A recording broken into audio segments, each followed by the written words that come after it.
Yo, what up, boys? We're back. It's been a minute. Let's make sure audio and everything's good. Yep, my mic's getting picked up. Yo.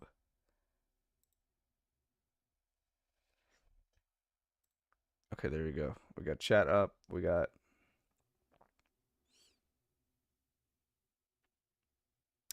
that. Let's see, what do we need to do now?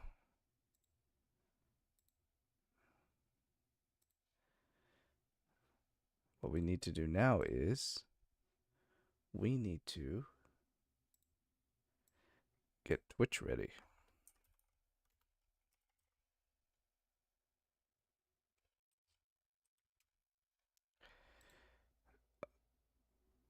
GGG. Grinding Gear Games.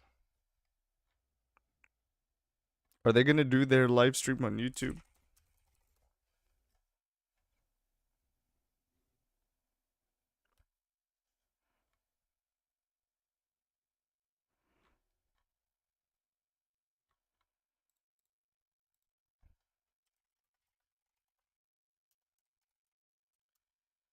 Let's see, I'm looking for the live stream right now.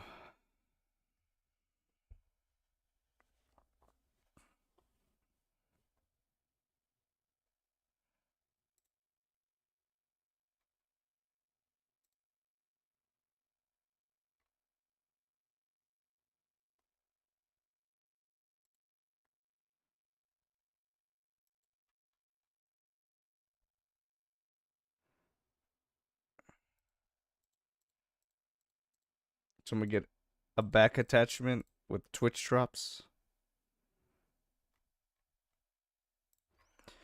This Thursday, tune into GG Live to finally find out everything about Path of Exile 2 in early access.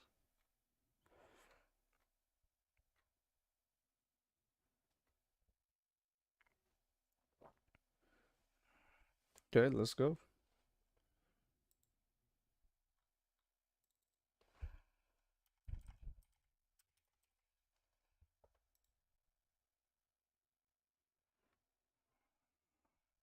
Jesus Christ, 35,000 live. Okay, let me get this ready for you guys.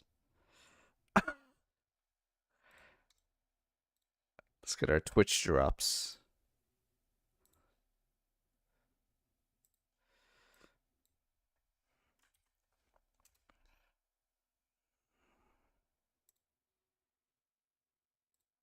Let's close that.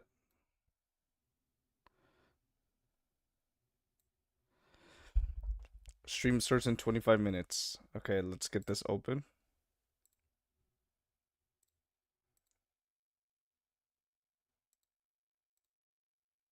Let's go.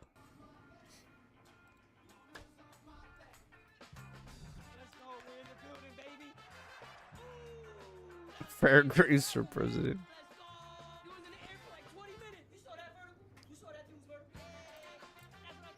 Let's follow them.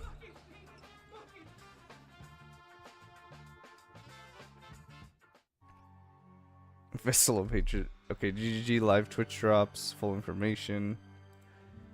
We gotta get our Twitch drops. Simply link. I should be linked. Yes, I am. Vessel of Hatred. Okay, GGG live Twitch drops. Okay, I'm linked. Let's go.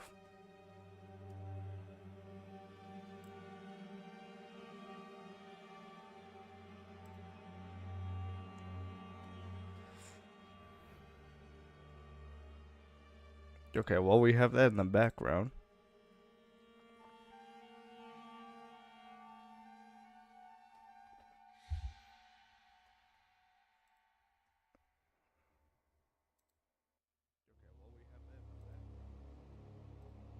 Let's play Ghetto RuneScape in the meantime.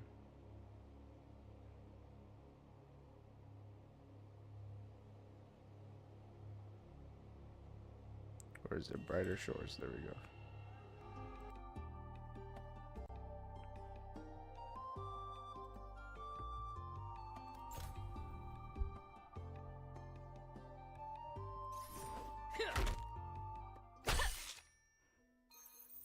much did I get up to? 23. Damn, I barely got to 23.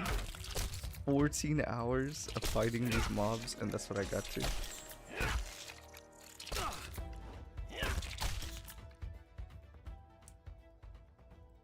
Let's go fight some thieves. Oh wait, this is all the loot I got?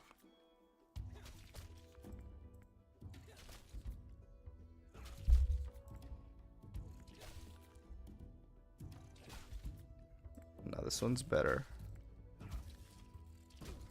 This one's better.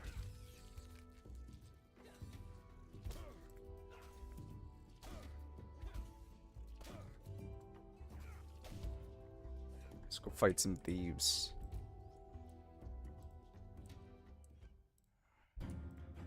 Let's see if I can mess these guys up now.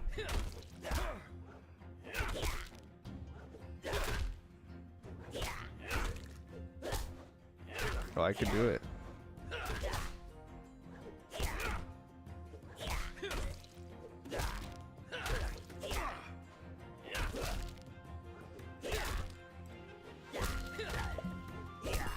Chug, chug, chug.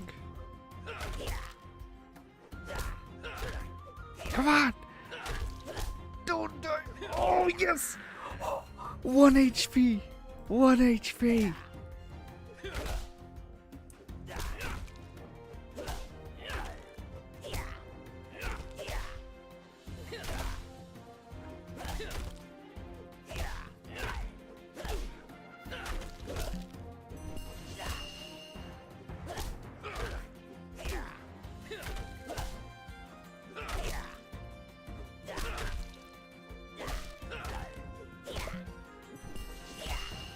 Let's go. That should do it. Yes, that's it. Finish the quest. Okay, everyone, you're under. Oh, they're dead.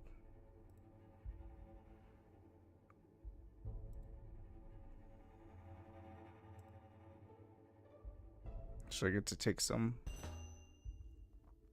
Let's check on the live stream.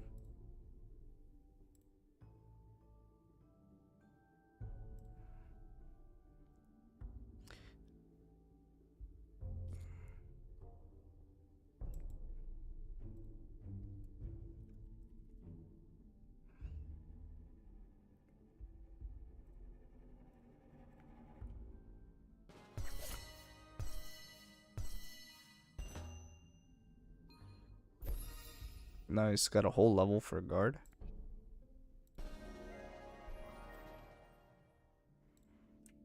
So this quest is done. Lost shipment. We have Branoff inheritance, but I'm thinking of doing that later. Let's do main story.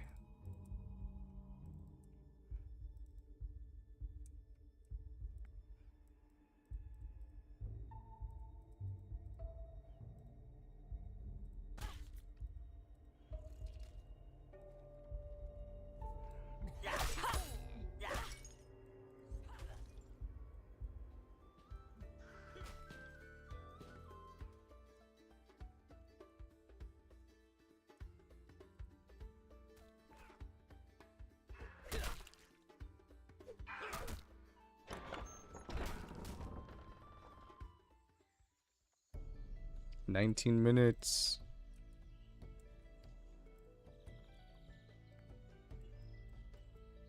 We need to fight that dryad, so let me untuned.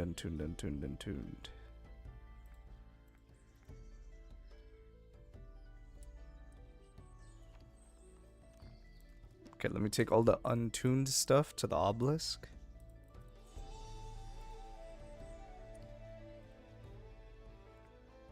And I'll tune it for this area.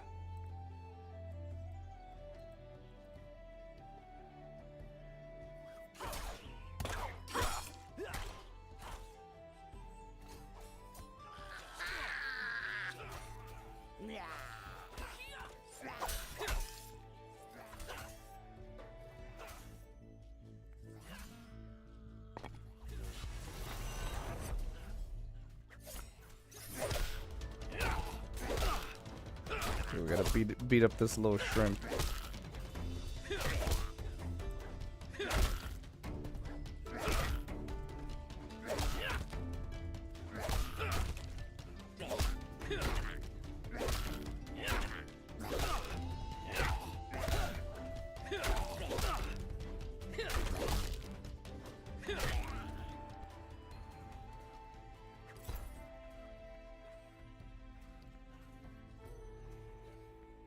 be a level 18 scout. Okay, I gotta tune this for the other area then.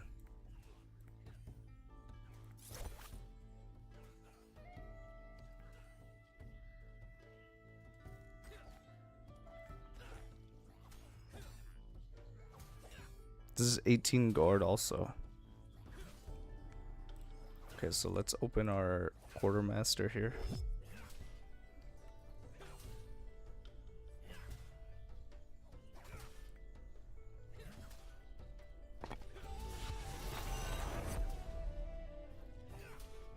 Deposit all backpack. Okay.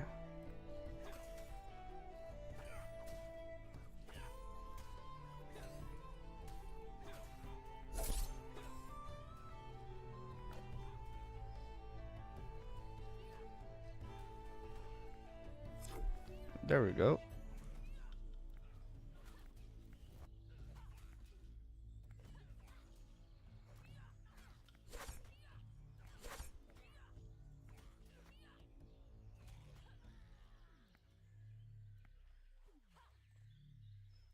Open the quartermaster again.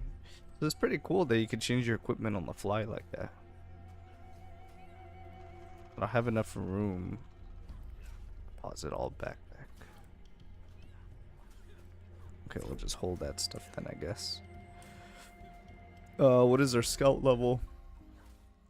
Wait, well, our scout is 8.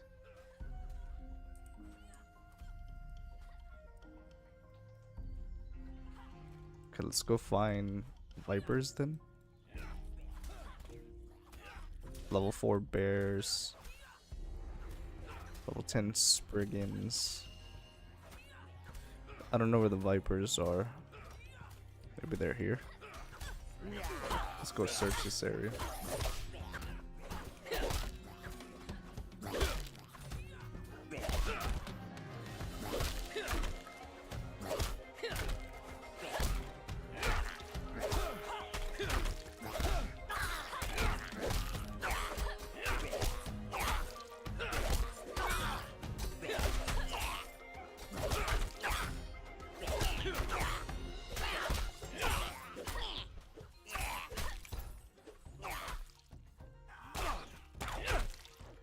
Those outlaws are 0.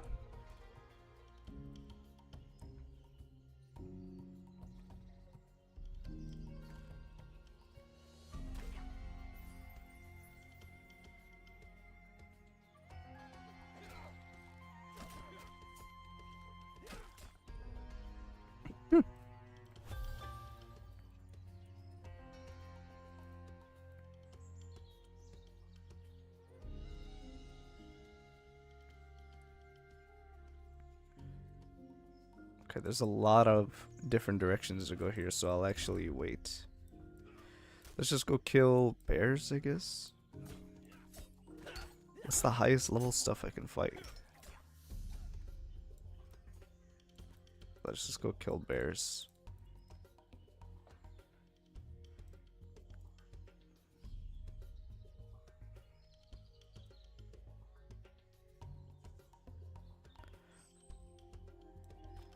$14 minutes for the PoE live stream. 14 minutes.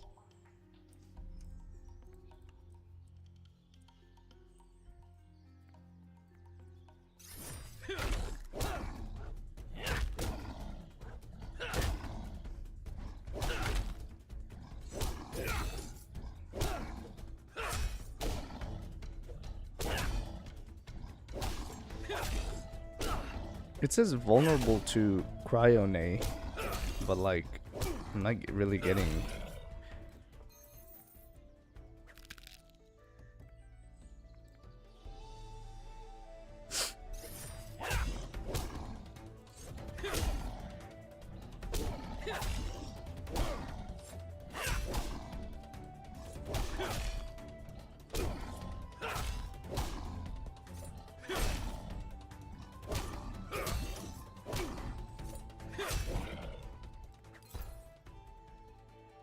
Getting a lot of loot.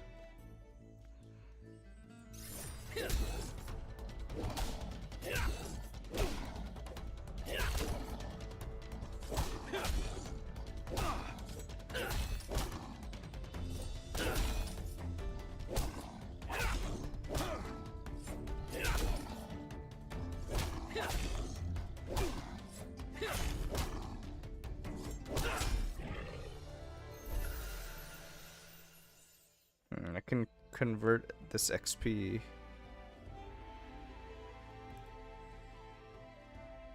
Requires level 20. So I could just take like guard XP or something.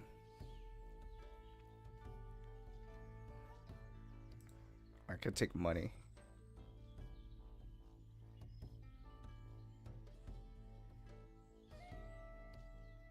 Let's take money. Okay, level 9, one more level, and then... Actually, well, let's kill this guy and then we'll try it out. We should be able to kill that stag. We should be able to do it. And 11 minutes. We're almost there for the PoE2 stream.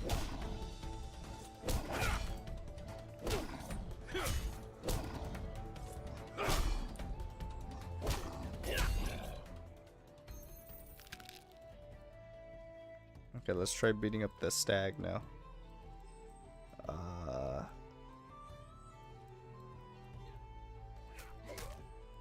guess the best way to go is this way.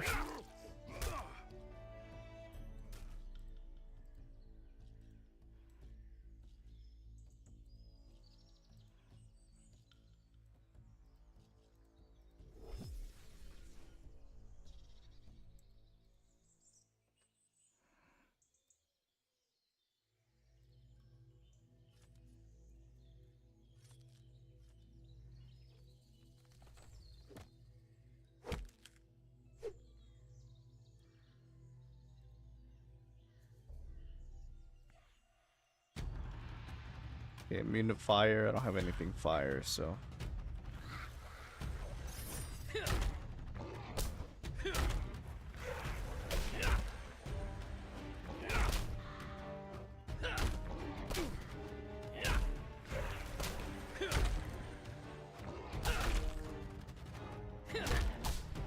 They attack faster, so we should win here. Without any pot. Unless he hits me big. There we go. Dear, what hast thou done? I'm sorry, was your friend they was attacking? Just what was necessary. Thank thee for coming to my rescue. Why did I attack you? This was a noble beast of the forest, but something has corrupted. A terrible darkness has encroached on my forest. I feel its presence weakening me.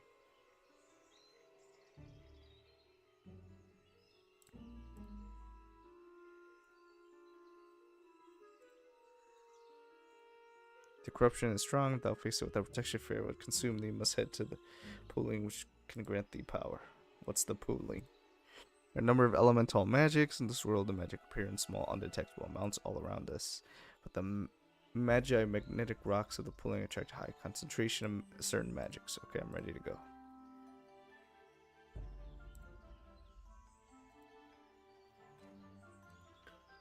Look for a trail where the orange irises grow. Then thou will need to contact me in some manner way of an idea. Is it a spell? If you rub the leaf, you can contact me.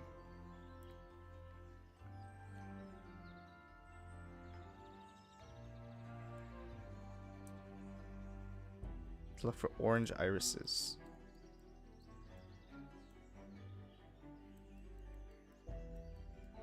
I think it is... I think it's here.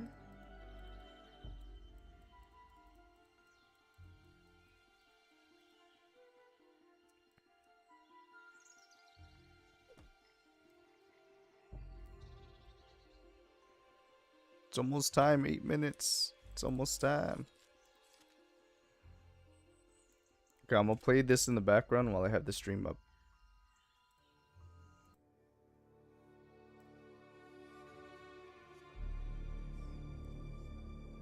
There we go.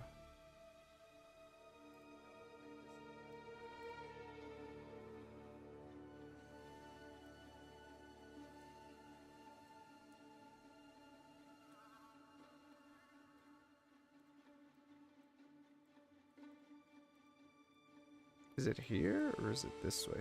She said orange lilies.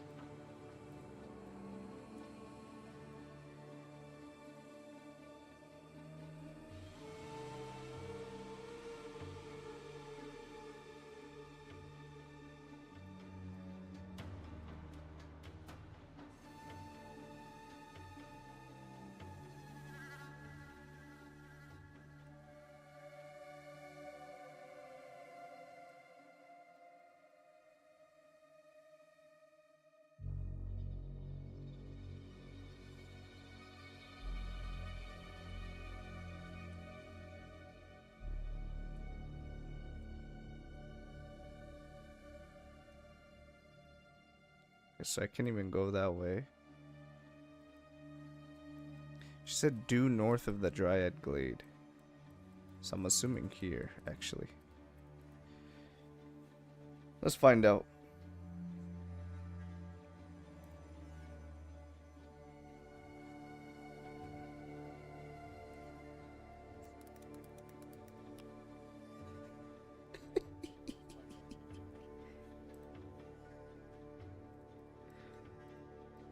Let's hope there's some orange lilies here.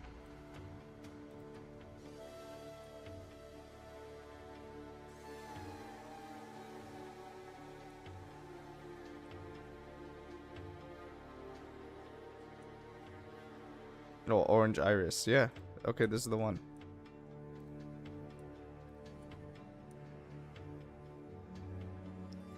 Okay, so contact now.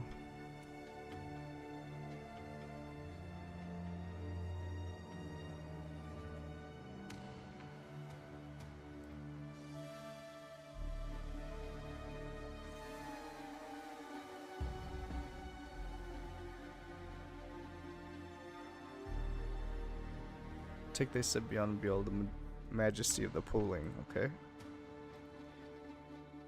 So this is now open for me.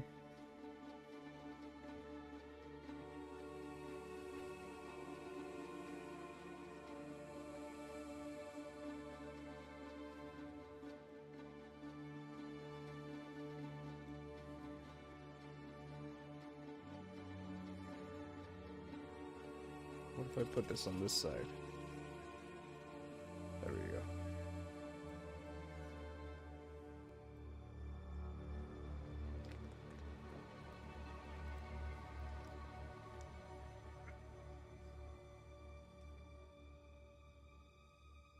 Receptacle human here. What does that mean? The art particularly suited to simulating magic. It's a rare ability. So you know, I said, how did you expect to get away with this? I would not have come hither had there not been dire need. A corrupting magic's permeating hope for us. Every Vilsax is released on this world once more. Vilsax?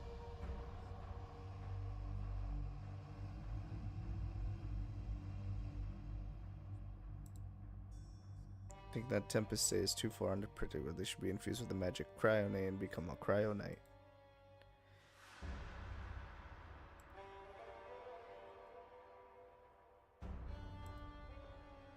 Choose carefully, thou will not be able to change the path thou hast chosen.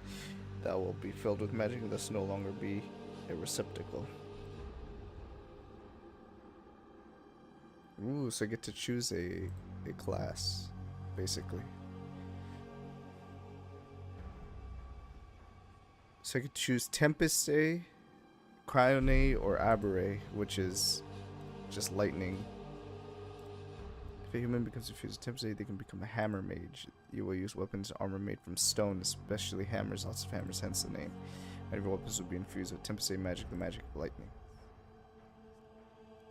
Tempest Day is strong against Cryonate. Those Cryonites use a lot of metal which conducts lightning. However, Tempest Day is weaker against Aberray. Okay. Talk to the Cryonite. Talk about the magic of Cryonite. Use the magic Cryonite, you can become a Cryonite like me. As you can see, Cryonites use a lot of metal weapons and armor.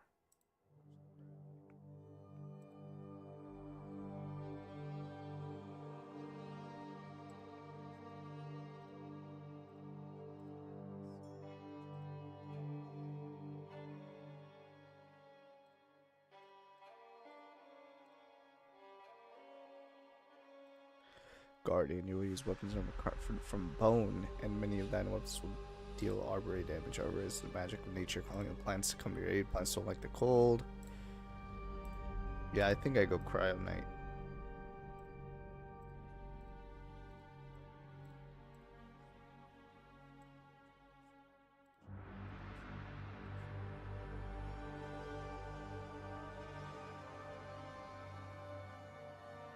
I'm sure Cryonite, let's go!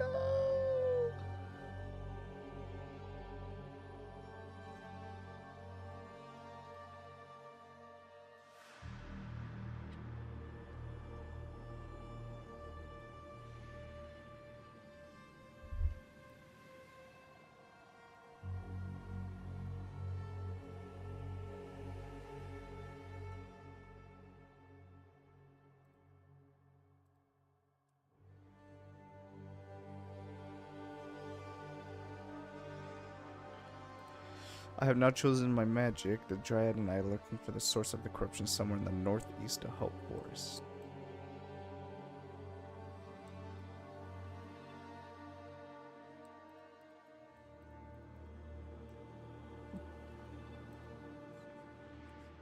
It's almost time to go. It's almost live stream time.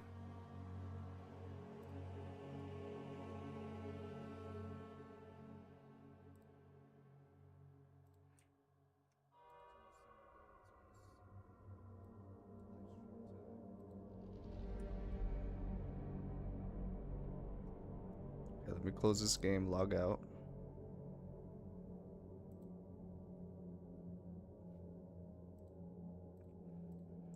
Might as well get some guard experience while we wait.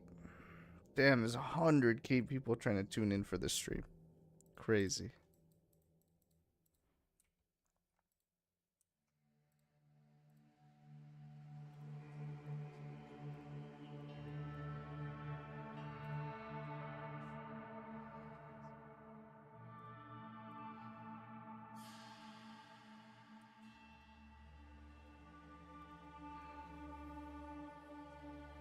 It's about to start.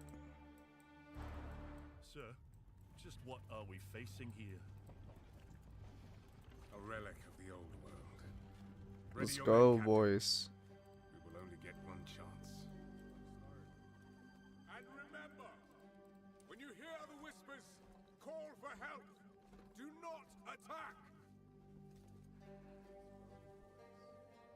When you hear the whispers, what do you think he was on about? It's Dorman, right? Yeah? Then Dorman. Shut your damn mouth. Ugh, why do I always get stuck with these rookies? Hey, the kid's got a mean cleave. Give him a chance. Quiet.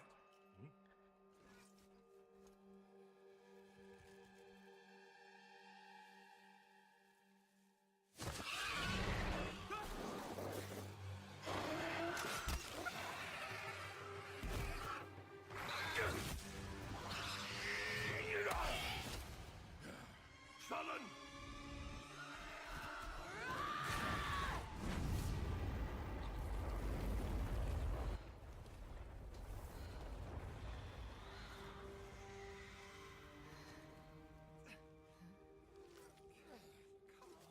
A mean cleave, eh, Captain? Rookie can't even lift his own sword. Captain Oren? Captain?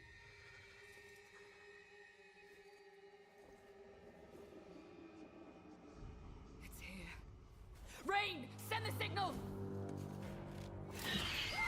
What the fuck? Rain! On my back, blade up! Come on, come on!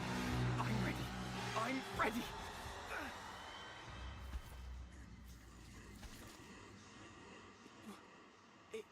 It's a man. No, it's not.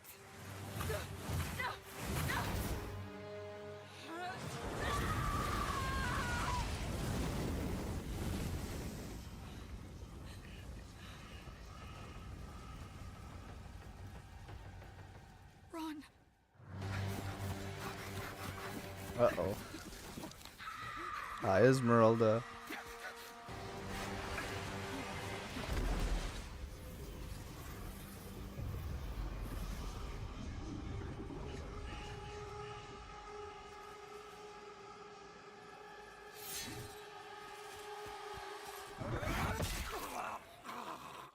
Wrecked. Captain!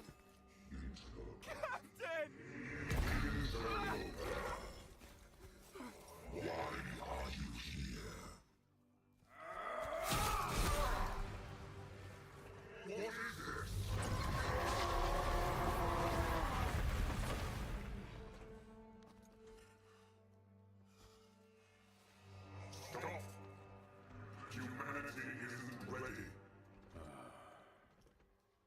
On your feet, lad.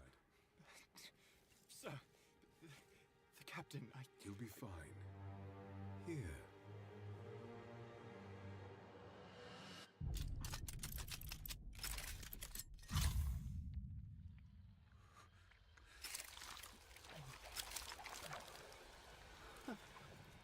What is this? What is going on, bro?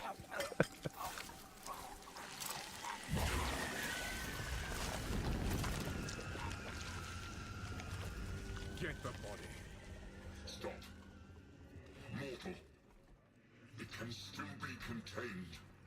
You don't know what you have unleashed. Your kind no longer control this world. We cannot destroy your body, it's true. But you will watch as we destroy everything you have built. Bind him!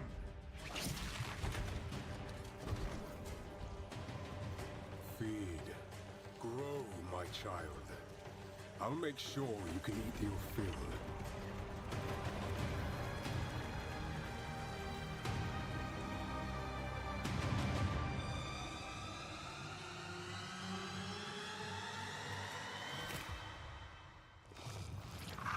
Let's go.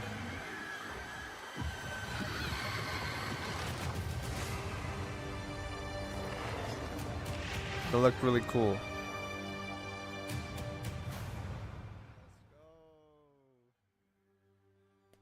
Hi, I'm Jonathan Rogers, Game Director on Path of Exile 2. Let's go. Now, Path of Exile 2 is going into early access in around 2 weeks on December the 6th. But even though it's early access, this isn't just some small taste. The game is huge. In this live stream, we're going to be introducing everything you can expect. So without further ado, let's roll the gameplay trailer. Existence Gameplay is a thing of trailer. beauty, precious, but impermanent. Life and death are mortal enemies, and yet bound to one another. The continuation of life must be protected at all costs. Some have said my methods are brutal. To this, I say, there can be no salvation without sacrifice. Let's go, mercenary.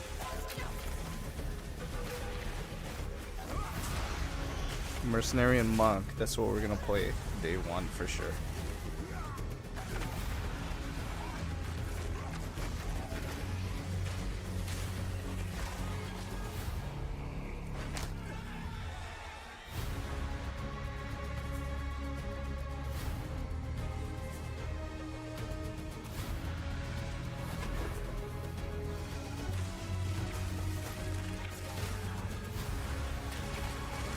Oh, did you see that? It was like incinerate.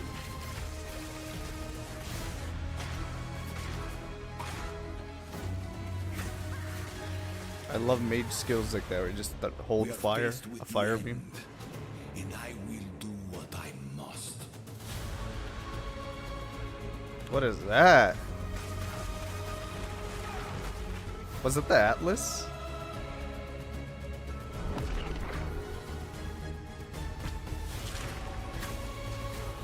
What is that, breach?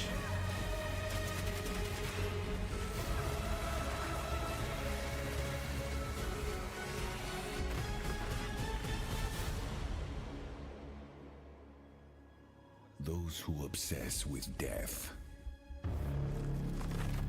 let them soon be acquainted with it.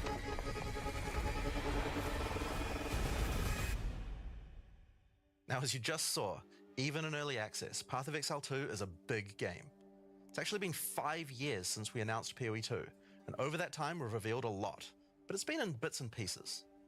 It's pretty hard to keep track of it all, so today we're going to do a full rundown of all the content that will be available at the start of early access. Let's go. Classes, character progression systems, and for the first time, a full overview of the end game. This is going to be a big one, so get comfortable.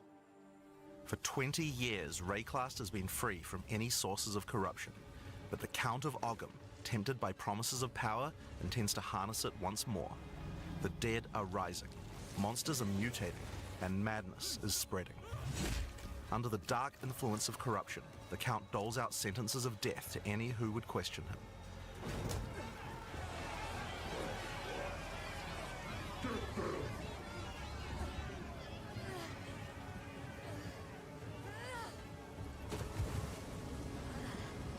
this is where you find yourself at the start of PoE2. Explore the dark forests of Ogham, traverse the barren plains of the Vesteri Desert, and delve into the jungle ruins of Utsal, an ancient Val city. Uh-oh. We have some buffer action. Okay. There are we go. challenging monsters, hidden runes, lost camps and treasures, roaming merchants, and of course, unique bosses. Sorry No two about the areas ads, are the by the same. way, you guys. It falls to you to track down the seed of corruption, the source of all this devastation. On the way, you'll face fearsome monsters, meet strange characters, forge unlikely bonds, and uncover lost civilizations. But first, you'll need to pick a class. Now, Early Access will initially have 6 classes available. Let's have a look at them. The Monk is a fast and furious melee fighter. He dashes in and out of combat and has mechanics that involve building up and keeping momentum. Like all classes in PoE2, you'll want to use a Oh, wide look at the variety of skills flasks. to Here, let me move my mix and webcam. match different combos. Look at the flasks. They changed them. To get 1 new and 2 skills, you'll only. first need to find skill gems. Using a skill gem will open the gem cutting menu, which shows all the active skills available in PoE2. You can choose an existing. Uh-oh. Technical difficulties. Okay, they're gonna pause it for us. Okay, thanks. But did you see that? They changed the flasks, so you only have life flask on 1 and mana flask on 2. And then there's a little UI. We have to take a look at that again.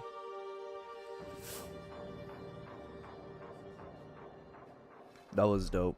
But yeah, unfortunately the stream kind of pooped right now, so we'll have to wait for it to fix.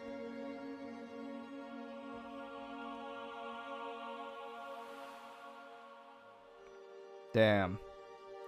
It was just getting so good.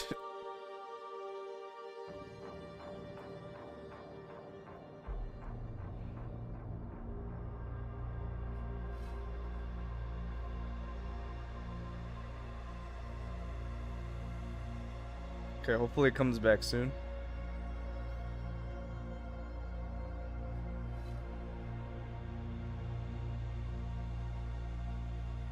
Bunch of Prime subs. I don't have my Prime connected to my account.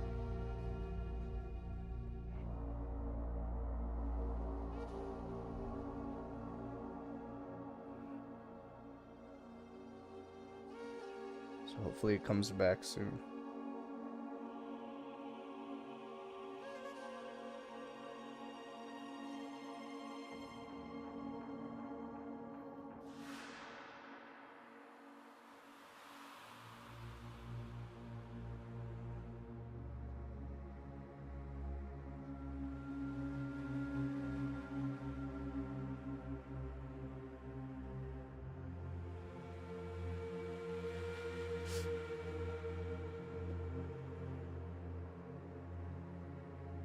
We'll have to cut this bit out if we decide to upload this on YouTube. Sir, just what are we facing here? Precious. Those who Power and tends to harness. There we go. There are 21 Check out the active flasks. skills for quarterstaves, so this just scratches the surface of the options that you have. By endgame, you'll be dashing from pack to pack, spewing where you find yourself at the start of PoE2. Explore the dark forests of Ogham, traverse the barren plains of the Vesteri Desert, and delve into the jungle ruins of Utsal, an ancient Val city. There are challenging monsters, hidden runes, Oh, lost I love camps that. and treasures, roaming merchants, and of course, unique bosses. No two Very areas are Elden the Ring. same. It falls to you to track down the seed of corruption, the source of all this devastation. On the way, you'll face fearsome monsters, meet strange characters, forge unlikely bonds, and uncover lost civilizations. But first, you'll need to pick a class. Okay. Now, Early Access will initially have 6 classes available. Let's have a look at them. The Monk is a fast and furious melee fighter. He dashes in and out of combat and has mechanics that involve building up and keeping momentum. Like all classes in POE2, you'll want to use a wide variety of skills to mix and match different combos. To get new skills, you will first need to find skill gems. Using a skill gem will open the gem cutting menu, which shows all the active skills available in POE2. You can choose an existing skill to level up, or choose to engrave a new one. Since this is a level 7 skill gem, even if you pick a new skill, it will immediately be level 7, so there's no harm in trying out something new. The monk primarily uses the quarterstaff. There are 3 schools of martial arts: lightning, ice, and wind. But don't think you have to stick to just one. The best combos are going to involve mixing elements of all 3. Let's try Killing Palm. Like many monk skills, this can be used to quickly take advantage of a specific situation. If there's an enemy on low life, you can use Killing Palm to dash to them and kill them instantly. This will provide a power charge. Then we could use a different skill to consume that power charge for a much more devastating attack. Cool. The monk also has powerful combo skills. Tempest Bell, for example, is a skill that places a giant resonating bell. Hitting the bell causes it to ring, dealing damage to all enemies around it. You can also do things like freeze or shock the bell, which will add elemental damage to the strikes. Nice. The monk also has a variety of abilities to empower his staff. If an enemy is close to being stunned, you can use Staggering Palm to punch them down. After that, any attack you do will shoot out wind projectiles. There So are it could be the 21 Avatar? active skills for quarterstaves, so this just scratches the surface of the options that you have. By endgame, you'll be dashing from pack to pack, spewing projectiles and obliterating screens of enemies with huge combo attacks. Now, if you like a style of melee that's a little slower but hits much harder, then the warrior is for you. He pounds the ground with big chunky attacks and can shrug off the hits of small enemies with large amounts of armor. That leap slam looked Even really though cool. the mace slams are slow, you never lose control.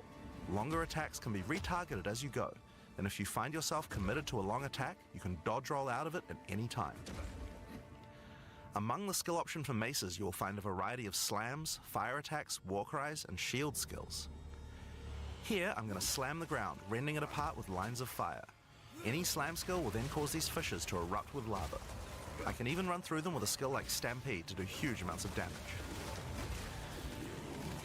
The warrior can also use war cries, which can empower your next skill. Seismic Cry, for example, will double any slams from your Look at next those attack. damage numbers above the health bar. You Stampede see counts that? as a slam, so I can double that for even more craziness. If you want to go a little faster and be a little more defensive, equip a shield. In POE2, you can raise your shield at any time to block all damage from the front, even spells. While holding up your shield, your stun meter will build as you take damage, so be there it careful. is. Okay. If it reaches 100%, your stance will break and you will be vulnerable. Some enemies also have unblockable attacks, which are indicated by this red flash. If you see one of these coming, make sure to dodge out of the way. Using a shield also gives you access to shield skills, like Shield Charge, which allows you to charge towards enemies and stun them. Oh, that's While cool. You charging, saw that you're rock. also blocking the whole time, so you have full damage immunity from the front.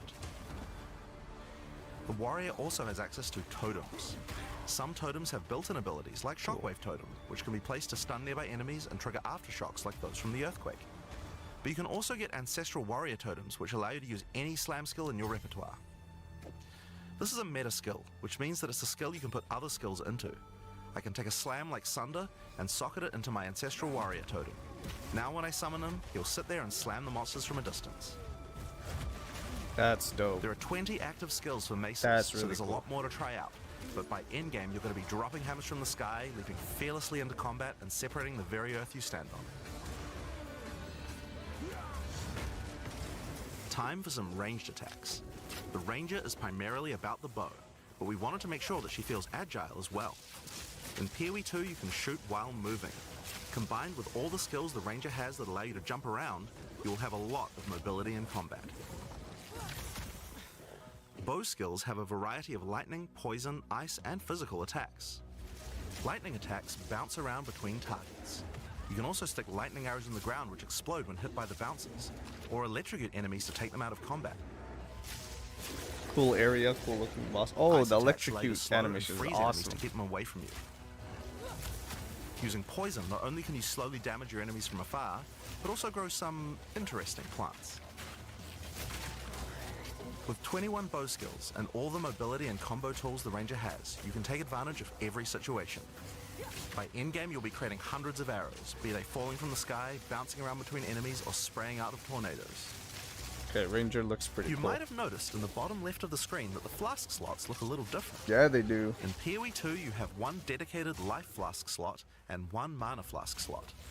Flasks gain charges as you kill enemies, and typically allow you to heal 6 or 7 times if they're full. But that's not the only thing you can use charges for. Charms are a new item type that will automatically defend you from various debuffs or damage types. Having trouble with Charms. getting frozen? Equip a thawing charm.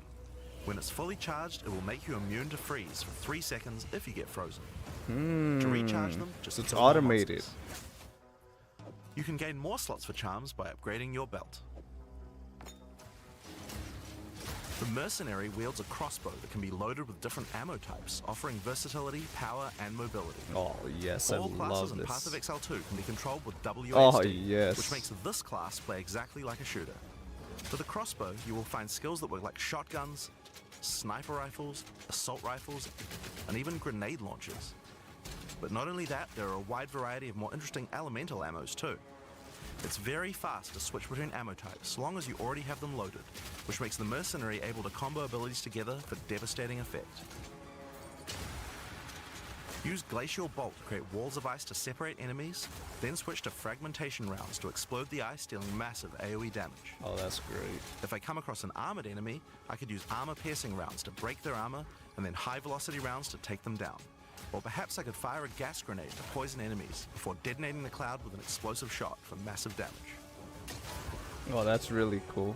If you want to call in some suppressing fire, you can summon artillery ballistas. These have a minimum range, so you'll want to prepare your position carefully before moving in. There are 22 active skills for crossbows. By endgame, you'll be calling destruction down from the sky as you Dude, litter the that battlefield with cluster grenades grenade and is pepper so your enemies sick. with your automatic shotgun. If you're looking to take a backseat and let your minions do the work, then the Witch should be your choice. She can call forth hordes of undead monsters to fight for her, while casting powerful chaos spells that debilitate her enemies. Occult skills are some of the most varied in the game, with skeletons, noxious spells, specialty minions, curses, and sacrificial magic. Before we talk about minions, we'll have to talk about a new resource in Path of Exile 2 called Spirit. This is a Spirit Gem, which allows you to pick from a range of persistent skills.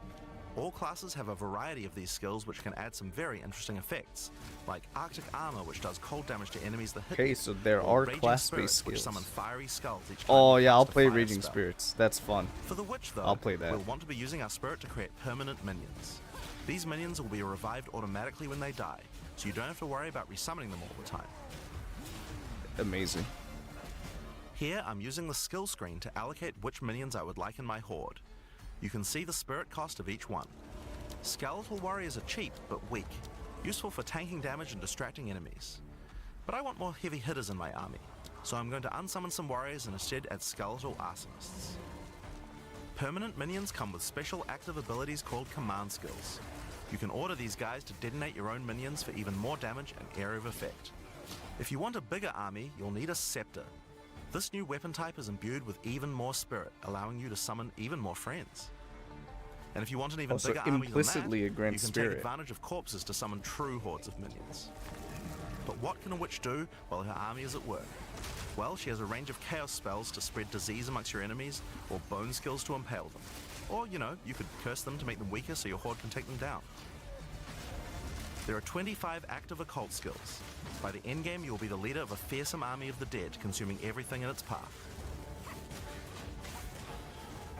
The sorceress bends the elements to her will, using them to unleash devastation on her foes. That's a cool This classic fireball. spellcaster weaves a flurry of elemental magic from afar.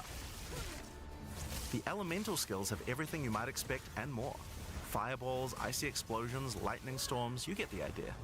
Each spell is unique and has many different ways to build and combo with others, even between different elements. For example, Flame Wall conjures a burning line that not only damages enemies, but also empowers all projectiles that pass through it. If you place a wall Wow. and fire lightning What is that, sparks through spark? it, they'll gain extra fire damage. It's a good idea to take advantage of the ability to automatically swap weapons when you use certain skills. Having a special staff with bonuses to fire skills and another with bonuses to lightning skills can really power up a combo like this. The sorceress can also take advantage of powerful trigger gems. For example, you could grab the Cast and Ignite gem and use it with Firestorm.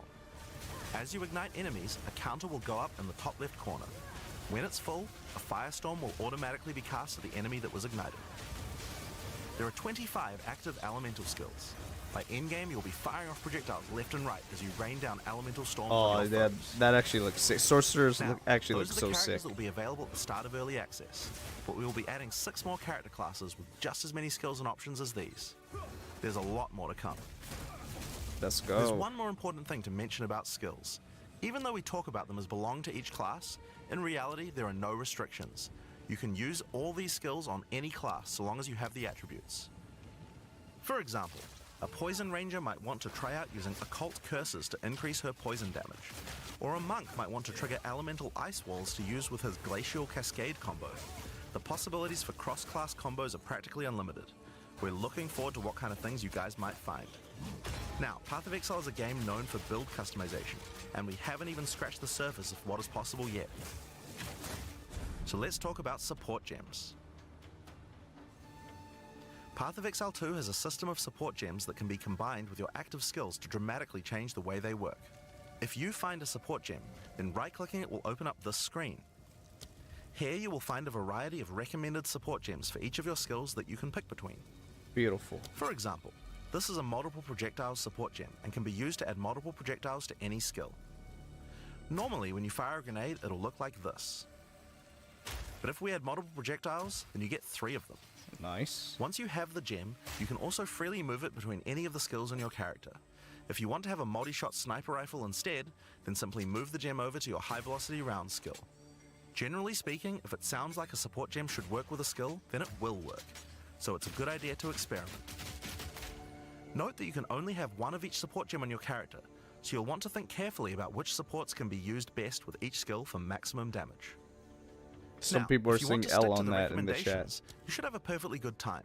But if you want to experiment a bit more, then uncheck that recommended button and you can see the full list of supports that will work with your skill. There are hundreds of support gems to choose from, and even we don't know the results of all the possible ways these can interact. Each skill can have up to 5 supports socketed into it, and if you're clever, you can come up with some pretty interesting ideas. Now all of this is just scratching the surface. You can make frost vortexes, break people's armor, make minions explode, make skills repeat, make enemies set each other on fire, cull enemies, or pin them to the ground. Supports let you drastically change the behavior of your skills and create your own unique build, or at least follow someone's OP build guide. So, speaking of builds, let's talk about one of the most iconic Which Path I of think will Exile still be systems, the ideal way passive to play it, skill tree. following a build. But Yes, it's huge. There are over 1,500 nodes on there. Now, a lot of people open the tree and can get a little intimidated at first, but try not to be scared. There are lots of options, but at its core, it's pretty simple. Each level you get 1 point to put into the tree. Each class starts at a different location, but they all share the same tree. Around your section of the tree, you'll find relevant bonuses for your character. You should be safe in the knowledge that there aren't many wrong choices here. Almost all the starting nodes will be useful for your character in some way. But if you do happen to make a choice you regret, you'll be able to respec any nodes you've taken by spending a little bit of gold. sweet. Perfect. I like that a lot. Now, the tree is generally divided up into clusters which have similar themes. In each cluster you will find small nodes that give simple bonuses like increased damage, but the real power comes from notables. Notables normally have much more interesting bonuses, and they tend to care a lot more about how your build works and what skills you're using. For example, in the mercenary area of the tree, this one gives a 25% chance for crossbow skills to not consume a bolt. And here's one that gives grenades a chance to blow up a second time. Wow. This one gives a chance for projectiles to rebound off terrain, as well as giving you some pierce chance to make that more likely. I wonder if we even can though get this any is of in the those to mercenary 100%. section, this would work with projectiles from all classes, so there are often reasons to go to different areas of the tree. In order to get between these clusters, you will generally have to allocate nodes in the attribute highways. Attribute nodes allow you to pick which attribute you would like to use, so it's very easy to get points for any attribute that your gear might need. You can change which attribute these nodes give you for half price at the respec vendor. In addition to notables, you will also find even larger passives called keystones. Keystones have both an upside Chaos and a Inoculation's downside, back. and often require changing your entire build to design around them. A great example is Giant's Blood, which allows you to wield two-hand weapons in a single hand, but doubles the attribute requirements of them. You can use a two-hand mace with a shield, or even dual wield them. Wow.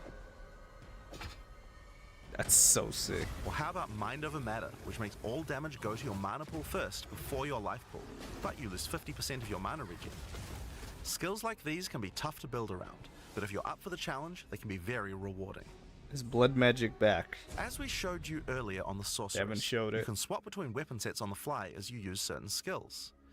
One of the new features in Path of Exile 2's passive tree is that you can choose to have your passive tree change as you switch between weapon sets to take advantage of specific bonuses on the tree.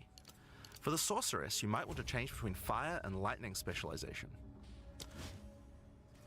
Or you could switch between one hand and a two-hand setup in order to be able to block boss attacks while following up with heavy hits from your bigger mace.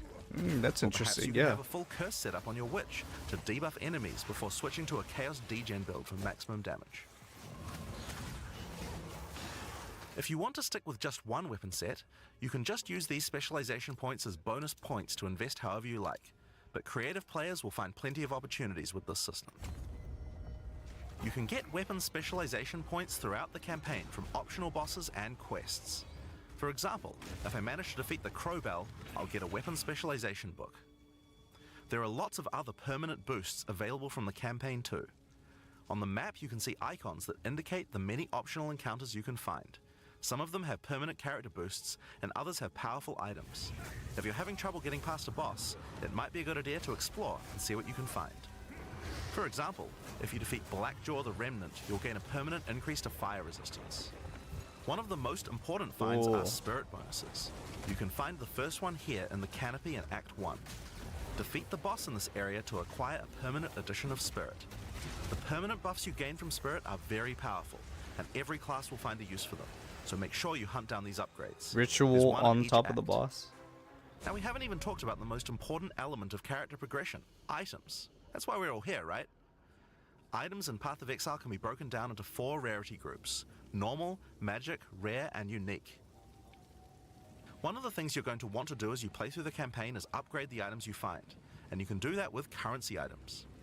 An Orb of Transmutation will allow you to upgrade a normal item to a magic item with 1 mod. You can then apply an Orb of Augmentation to add a second mod, then use a Regal Orb to add a third mod, and upgrade it to a rare. Finally, you can use some Exalted Orbs to add more mods to your rare to a total of 6 mods. One of the things we think is really important is to make these options available to use as you play. All the items that add mods are much more common than they were in Path of Exile 1, so that you can use them throughout your campaign playthrough. Cool. We want you to find things on the ground that can be crafted into upgrades much more frequently. As well as making the drop rates on these items much more common, you can also get them by disenchanting unwanted gear at the magic item vendor. If you disenchant magic items, you can build up to an Orb of Transmutation, and by disenchanting rares, you can build up to Regal Orbs. Another important area of crafting items in PoE2 is sockets. Some items you find will have sockets that can have Ezomite runes placed in them that add more mods to the item. If I insert this More glacial rune mods? into my helmet, it will give extra cold resistance. This is a great way to solve problems that you have with your build, like resistances or damage.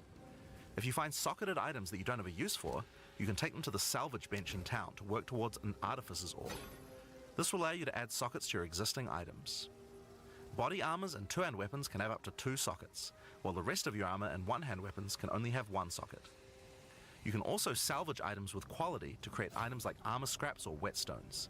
These will allow you to increase the quality of your items for an up to 20% boost. If you don't want to disenchant or salvage your items, you can always sell them for gold. Gold can be used to buy items from vendors, and we've tried to do a lot to make sure that the items they have for sale are actually useful. Every time you level up, they get more stock, so make sure to check back often. Other vendors offer a gamble. Pay a flat amount of gold and you'll get a random item of a specific type. Power Siphon. This can be a great way to improve your gear, if you're lucky. Gold is also used to respec your passive skills. Take advantage of this system to experiment with your tree and rework it as required. The other thing you might want to use gold for is the currency exchange. This allows you to exchange currency items with other players on an open market. in exchange for a small gold fee. Now, all items in Path of Exile are freely tradable. We never bind anything to your character, except gold. Now, most gear in Path of Exile 2 is randomly generated, but there's another type that isn't: uniques. They are especially rare, each with a handcrafted set of unusual mods which can dramatically change a character's build. They're not just better rare items, they can do much stranger things that can fundamentally change your character. Gain up to 40% increase movement Corpse speed. Wade will make any corpses you run through explode into clouds of poison. The Sands of Silk is a body armor that changes your dodge roll into a blink, morphing you into sand as you teleport past your foes. That's so dope. And of course, some uniques are just pure hits of dopamine, like Quill Rain, which just turns your bow attacks into full auto by doubling your attack speed. Each unique is something that you can build your character around. We try to make sure that most unique items have a potential use at endgame, even if you find them early on. And as you can see, every single unique item comes with custom art to match. The last character progression system that you can do during the campaign is Ascension. Starting in Act 2, you will come across Ascension trials, tests that you must complete to unlock your Ascension class. We'll explain these trials soon, but first let's take a look at what Ascending can do for your character. Each class has access to 3 Ascendancy classes, but at the start of Early Access, only 2 per class will be available. Ascendancy classes are unique to each character class, so choose wisely. They can drastically affect how you build your character. As a sorceress, you could become a Stormweaver, a master of the elements. Tempest Caller causes elemental storms to be summoned each time you do a critical hit with a spell. Wow. That's cool. With Strike Twice, you can stack 2 copies of Shock for more damage. And going deeper into the tree, you can make all your damage types apply Shock. Make a Shock build from any skill. Alternatively, you could become a Chronomancer and command time itself. She literally has the ability to stop time with Time Freeze. Not only that, but she has many other time manipulation abilities. Using Temporal Rift, she can teleport back to a previous location, resetting her life and mana back to what it was. Or with Time Snap, she can reset all her cooldowns and cast all her spells again. On the Warrior, you can choose between the Warbringer or the Titan. The Warbringer channels the might of his ancestors to gain tremendous power. Using Answered Call, you can summon ancestral spirits linked to each of your totems. With Jade Heritage, you can encase your body in a protective layer that absorbs all damage until it breaks. Warcaller's Bellow allows you to explode the corpses of your enemies. And with Great Wolf's Howl, you can ignore the cooldowns of your war cries. Let all that anger out. Crazy. The Titan So what are they class gonna is do with all about hitting big. Marauder? With Earthbreaker, every slam is a chance to create an aftershock.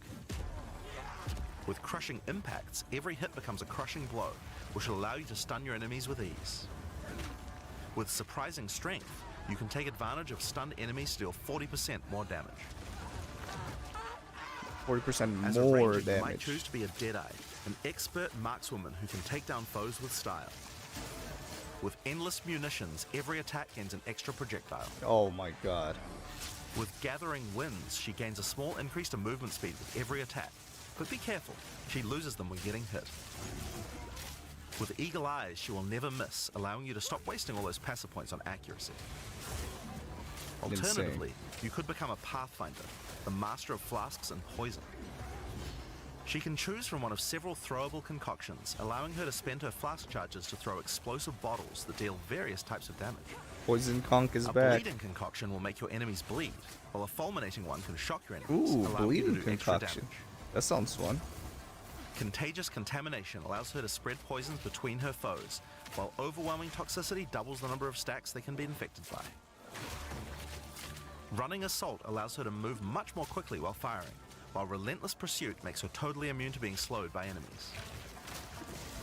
The Witch can ascend into the Infernalist or the Blood Mage. Show me the mercenary. As an Oh, Infernalist, Blood Mage. she can summon a loyal Hellhound companion. Did The you hear that, Hellhound Blood sets Mage? enemies on fire, as well as taking a percentage of the damage if the Infernalist gets hit. With Pyromantic Pact, you can turn your mana into Infernal Flame. As you cast more What? spells, the flame builds up, and if it overflows, you'll take damage. Using Bringer of Flame, you'll want to make sure you keep the flames topped up. While your Infernal Flame is above 30%, all damage from you and your minions will ignite enemies.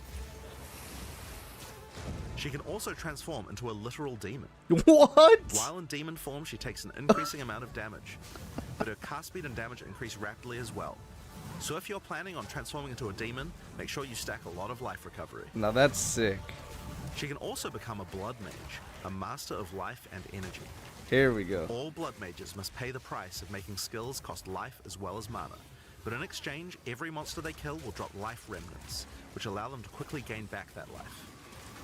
Okay. With Crimson Power, she can gain large amounts of extra life, and with Vitality Siphon, she can use her spells to leech life back as well. Once you've got a significant amount of life, you can use Gore Spike to make your critical hits deal incredible amounts of damage. A monk who is in tune with the elements might become an Invoker. With Elemental Expression, the Invoker will create waves of elemental power each time he does a critical strike. With Faith as a choice, you gain the ability to meditate, allowing you to double your energy shield. Choose between I am the Blizzard or I am the Thunder to specialize in cold or lightning. And Cold I for Shall sure Rage for will allow me. you to turn into an unbound avatar. Avatar. Each time you apply a status ailment to an enemy, you gain Unbound Fury. When you have enough, transform into an avatar to deal way more damage and inflict even more Oh my god, elemental monk ailments. looks so sick. Some monks choose to reach into the darkness instead. The Acolyte of Chayula can exchange their mastery of spirit for darkness, a resource that can be utilized to both absorb and deal damage. The Shroud of Darkness will protect you from all damage incoming, but if you take Grasp of the Void, you will deal extra chaos damage from all the darkness you have. Their Dark Pact offers greatly increased resistances to chaos damage and can allow their mana leech to not only happen instantly, but apply to their energy shield as well. Wow. Another node you can take is Waking Dream, which allows you to see into the domain of the Breach Demons. There you will see the Flames of Chayula that can be taken to gain life, mana, and damage. The Mercenary has a job to do, but which job suits you? Let's go, You might mercenary. choose to become a Witch Hunter. Witch Obsessive hunter. Rituals will give you a sorcery ward, allowing you to defend yourself against elemental hits in exchange for less defense against attacks. With Zealous Inquisition, your enemies have a 10% chance to explode on death. The chance is doubled against demons and undead. With Judge, Jury, and Executioner, your initial hit against enemies can deal up to 30% of their life and damage, if you're lucky. This is great for hunting powerful bosses. And with Witchbane, you can break your enemy's concentration, preventing them from casting spells as often as they would usually do. You could also choose to become a Gemling Legionnaire, enhancing your abilities by embedding gems directly in your flesh. Integrated Efficiency will give you extra skill slots. Thermatological Infusion gives you extra maximum resistances as you socket more and more support gems. Adaptive Capability allows you to use any color of gem without worrying about attributes. While Crystalline Potential adds extra quality bonuses to every gem socketed into your character. So those are the Ascendancy classes for the start of Early Access. But one thing we haven't talked about yet is how you ascend in the first place. Ascension in Path of Exile 2 requires completion of one of the Great Trials, which you'll find as you progress through the campaign. Each one is associated with one of the major cultures of Rayclast. Located in the Vasteri Plains are the Maraketh, a culture of rich tales and brutal traditions, who must do whatever it takes to survive in the desert. The highest position in Maraketh culture is a Sekima, and it is not a title given freely. All aspirants must complete the Trial of the Sekimas, a grueling gauntlet that will test their strength, will, cunning, and patience. So Labyrinth is Enter, dead. a warrior of the Maraketh must prove their worth by trapping the soul of a djinn in a coin, and you are no different. Once you have earned your coin, it may be placed on the relic altar to begin the trial.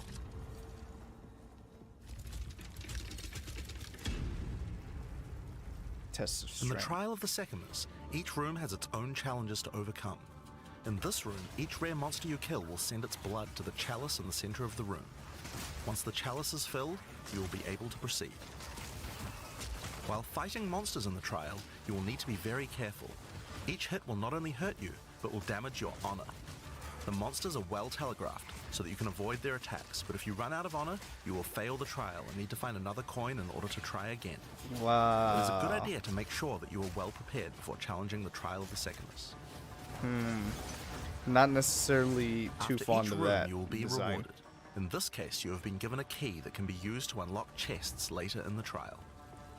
Once you have claimed your reward, you will be shown a map of the rest of the floor and may choose how you wish to proceed. Which challenges would you like to face, and which rewards do you want to claim? Some rooms are more dangerous, afflicting you with debuffs that will persist for the entire trial.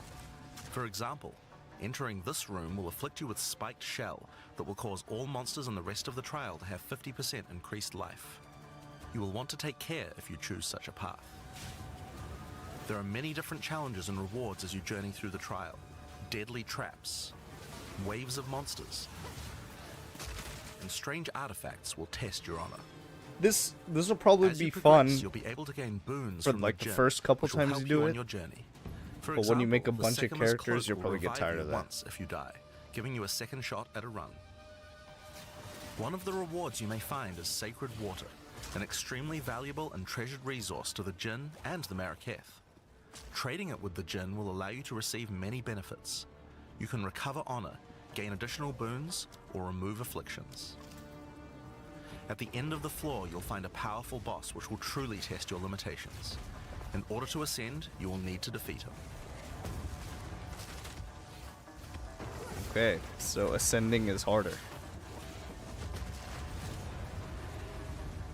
Having defeated the boss, you've earned the right to ascend. But first, the loot. The keys you have found may be used to open the various treasures in the vault at the end of the floor. We only have a single bronze key, so we'll just have to open one of these small chests. If you want to open the better ones, you'll need silver or gold keys. Let's use the Okay. Altar of Ascendancy. Your first ascension will allow you to pick your class and grant you 2 points to use in the tree. Now there are more floors and many more rewards that can be found within the Trial of the Sekimas, but we'll save that for the section on the endgame.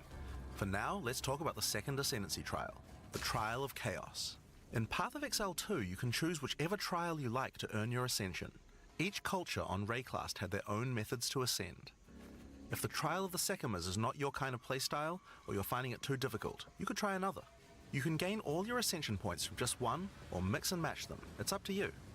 For early access, we will have 2 trials as options, with a 3rd trial coming later for the full release. While exploring the Vaal jungle, you'll discover the Temple of Chaos. Before the Vaal embraced the science of corruption, their civilization worshipped chaos. This ancient trial was once used by the Vaal to test their high priests. A high priest of the Vaal must show willingness to risk everything to gain power. Entry to the trial requires a token from a strange entity known only as the Trial Master. For those in which he sees potential, he shall inscribe an ultimatum. Many have attempted these trials in search of greatness. Most have perished. Will you be able to defy the odds? Before I you begin hope so. each chamber, the Trial Master will offer you a reward and a choice. Choose one of 3 tribulations to affect you through the rest of the trial. These modifiers might beef up the monsters, curse the player, or add environmental hazards like turrets or trap runes. In this case, we will be picking shocking turrets. So they made ultimatum into these trials. As you enter the room, the Trial Master will fill it with hazards to test your commitment. In this case, you must destroy all the monsters that fill the room, while dealing with the lightning projectiles from the shocking turrets. That's cool.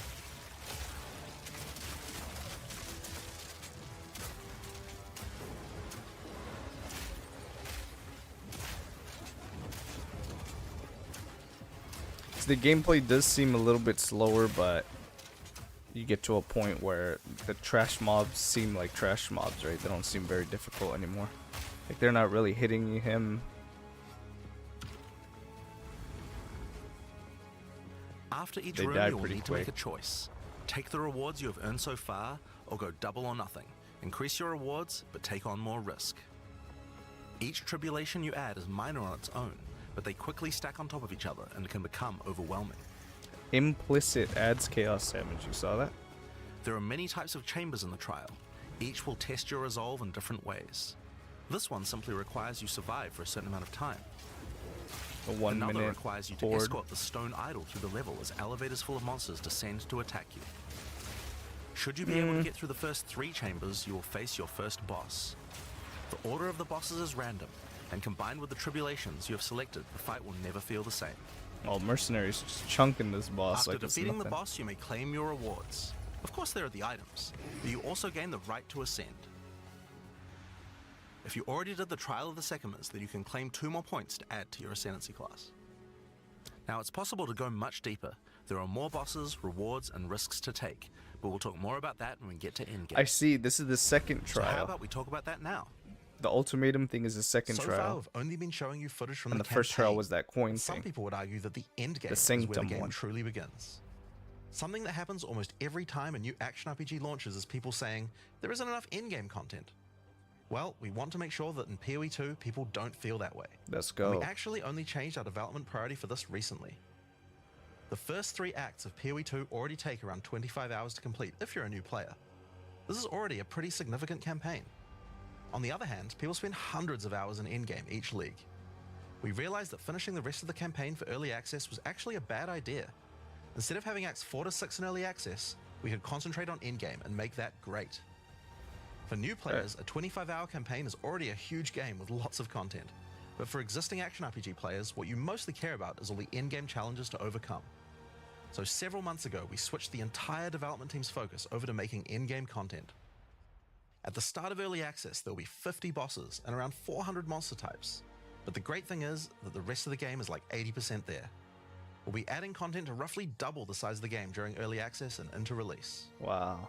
Now, in order to make the endgame happen at the same character level as what it would be after we added the rest of the acts, we've added a second difficulty level called Cruel, where you repeat the campaign with all the monsters and bosses leveled up. And of course, new rewards. Okay, similar to You can kind of think of it as PoE1 like a back new in game its early plus. days. It's also a lot faster to get through the content the second time as your clear speed increases. That will take you to around level 65, where the endgame begins. Once we add the remaining 3 acts, we'll be removing Cruel difficulty, so you'll progress straight from the end of Act 6 to endgame. Okay. But what is the endgame? To explain that, I'll hand over to Mark. He can tell you all about it. Let's go, Mark. Hi, I'm Mark Roberts, Game Director on Path of Exile 2. Well, one thing that Path of Exile is known for is having a lot of distinct endgame content to choose between. Each endgame mechanic needs to have its own progression system, areas, bosses, rewards, and player power that can only be gained from that content. We are going to be adding a lot more over time, but for Path of Exile 2 we decided to start with 7 distinct systems you can progress through. This is the Atlas, and it serves as the core of the endgame for Path of Sick. Exile 2.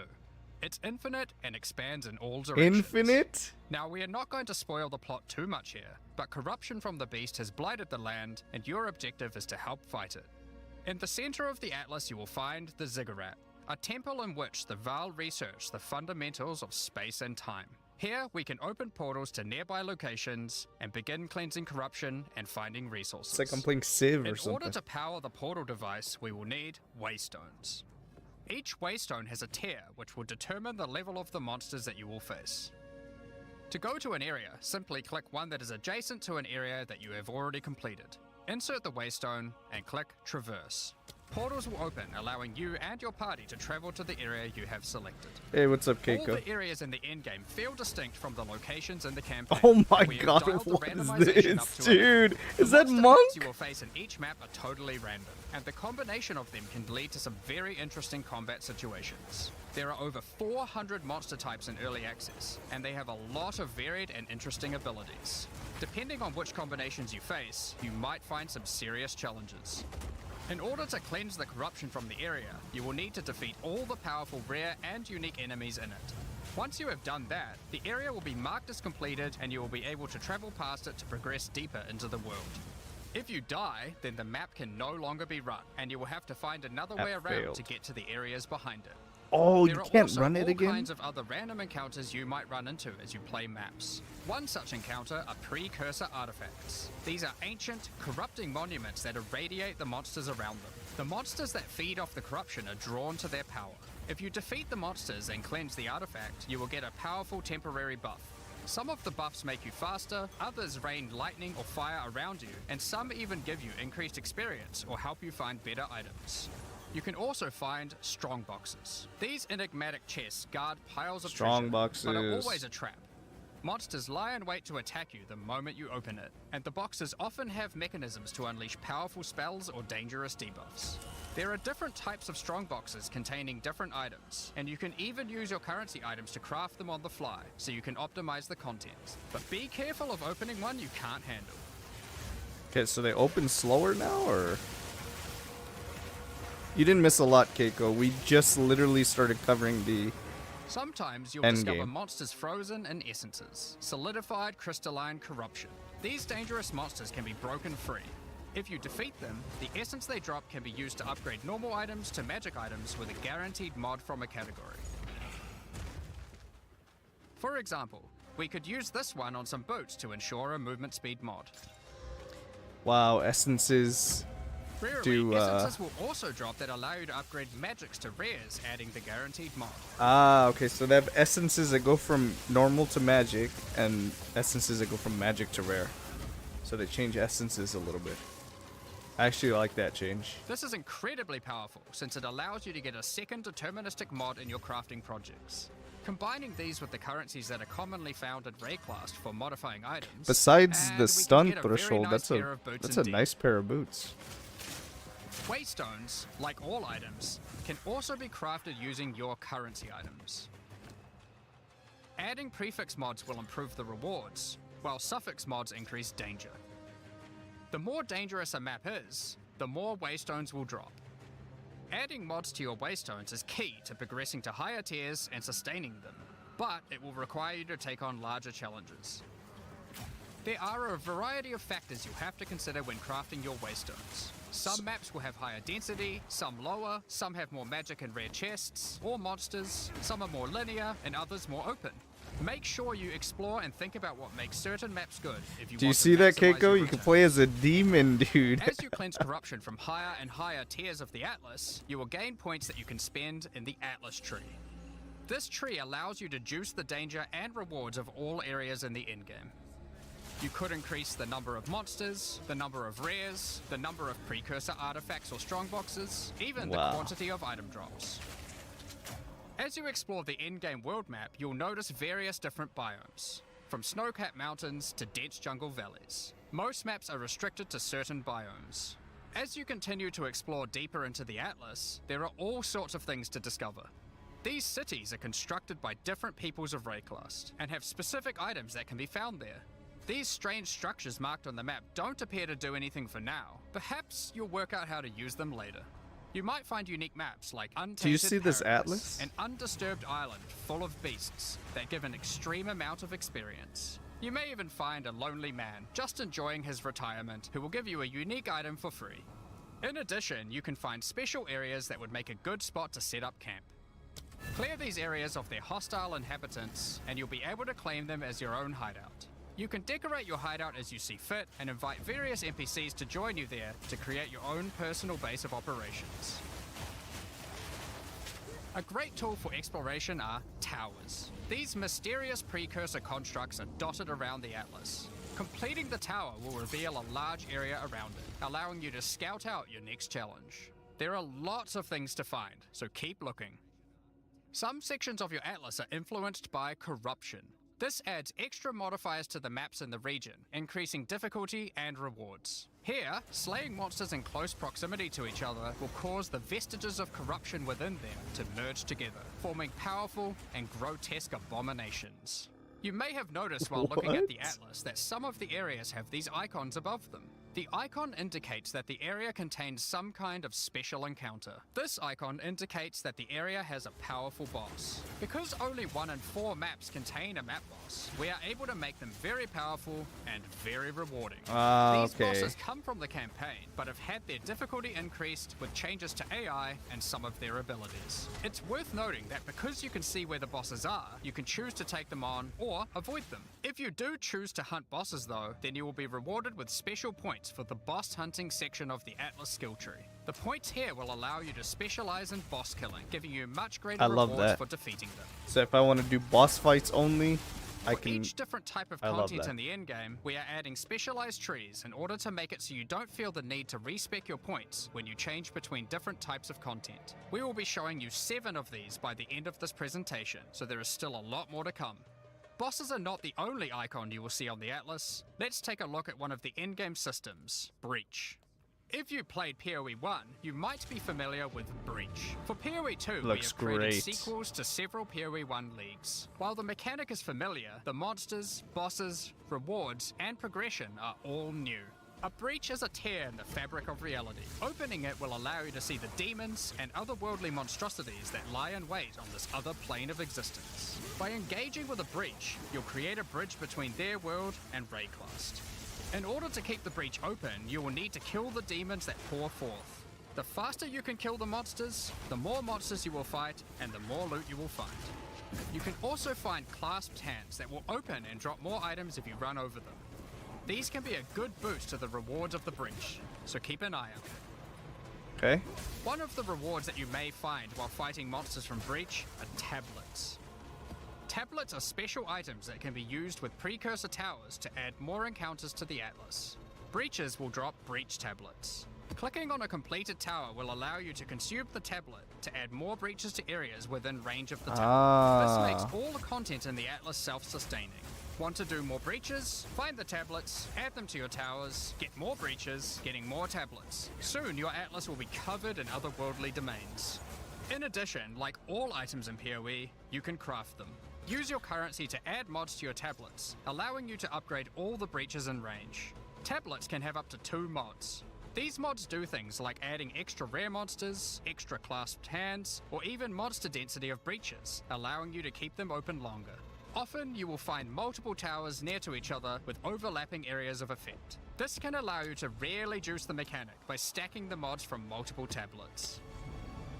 In your fight to hold the Breach demons at bay, you may want to use the powers of their world against them. Each in-game mechanic always has player power that can only be gained from that mechanic, and Breach is no different.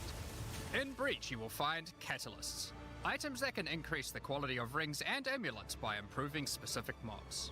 You can also find Breach Rings, a special base type that can have its quality improved by catalysts up to 50%.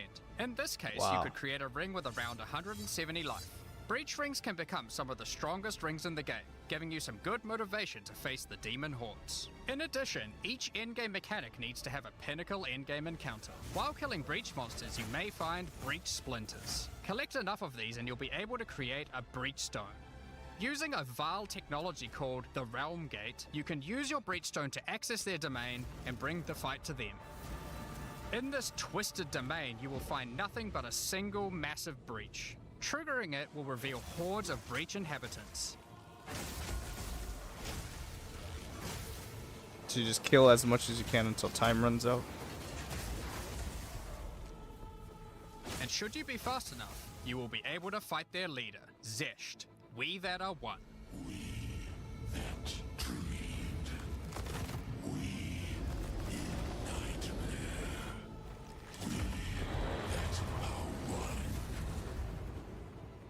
Fate lies true.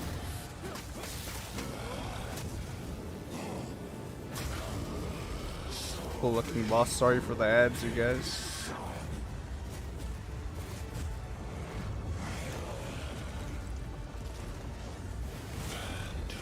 This is just one of the pinnacle encounters of POE2.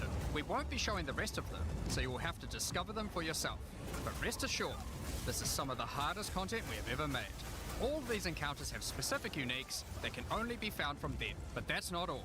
We still have the progression system. Defeating Zesht will give you points to allocate into the Breach section of the Atlas tree. Allocating these points will make breaches and the Breach domain even harder, but will give you more rewards. The small nodes will increase the difficulty of the Twisted Domain, while the large nodes have more specific bonuses.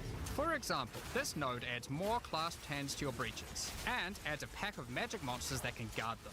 Get some more points and you can allocate Waking Nightmare, which will double the number of splinters you get from clasped hands, and inflict you with a mysterious debuff. In order to earn more points, you will need to defeat Zesht at a higher difficulty, and some rewards from Zesht can only be found by increasing the difficulty of the Twisted Domain above certain thresholds. Defeating Zesht at difficulty 4 will be a challenge indeed, but there are many more threats in Rayclast.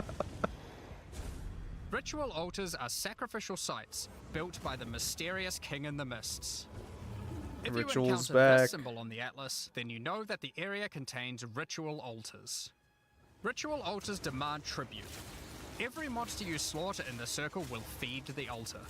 After the sacrifice, touch it to begin the ritual. The monsters you just killed will be resurrected by the King of the Mist's dark magic, and you must fight to survive. The tribute you have offered to the altar can be spent to buy powerful items, but they can be expensive. To gain more tribute, you will want to find more altars. Each successive ritual you do within an area will spawn the monsters revived by the previous ones, in addition to the ones you sacrificed. What? By the end of an area, you'll be fighting a truly imposing number of foes, but will have a significant amount of tribute to spend. One of the rewards you can buy with tribute are omens. These are special items that allow for meta crafting. Crafting items that affect other crafting items. Have an item with good prefixes but bad suffixes? This omen will help you to remove the mod you don't want while keeping the ones you do. There are a bunch more of these with different effects, but we will leave them for you to discover. Oh, now don't crafting's forget that crazy. Ritual will also drop tablets, which can be used to specialize into getting more rituals. If you want to get to the pinnacle boss of Ritual, then you will probably want to use them. They can also be crafted to grant mods, making your rituals more rewarding. The pinnacle encounter of Ritual is the King in the Mists. Feared by the Asmeri people, he is said to have brought eternal darkness to the Wildwood. We won't show the encounter, but just like Breach, there are a range of unique items you can get for defeating him, and you will gain points in the Ritual section of the Atlas tree. Some maps have been touched by insanity. A mysterious entity has taken a special interest in you. Step through the looking glass and you will find your nightmares coming to life. Our cluster jewels When you back. touch a mirror, the mists of delirium will spread out across the area, infecting your mind. You must stay within the mist to maintain the nightmare, which is as profitable as it is terrifying. Everything you kill will increase the rewards that drop. However, the deeper into the mist you travel, the stronger the monsters are. Be careful not to overstay your welcome.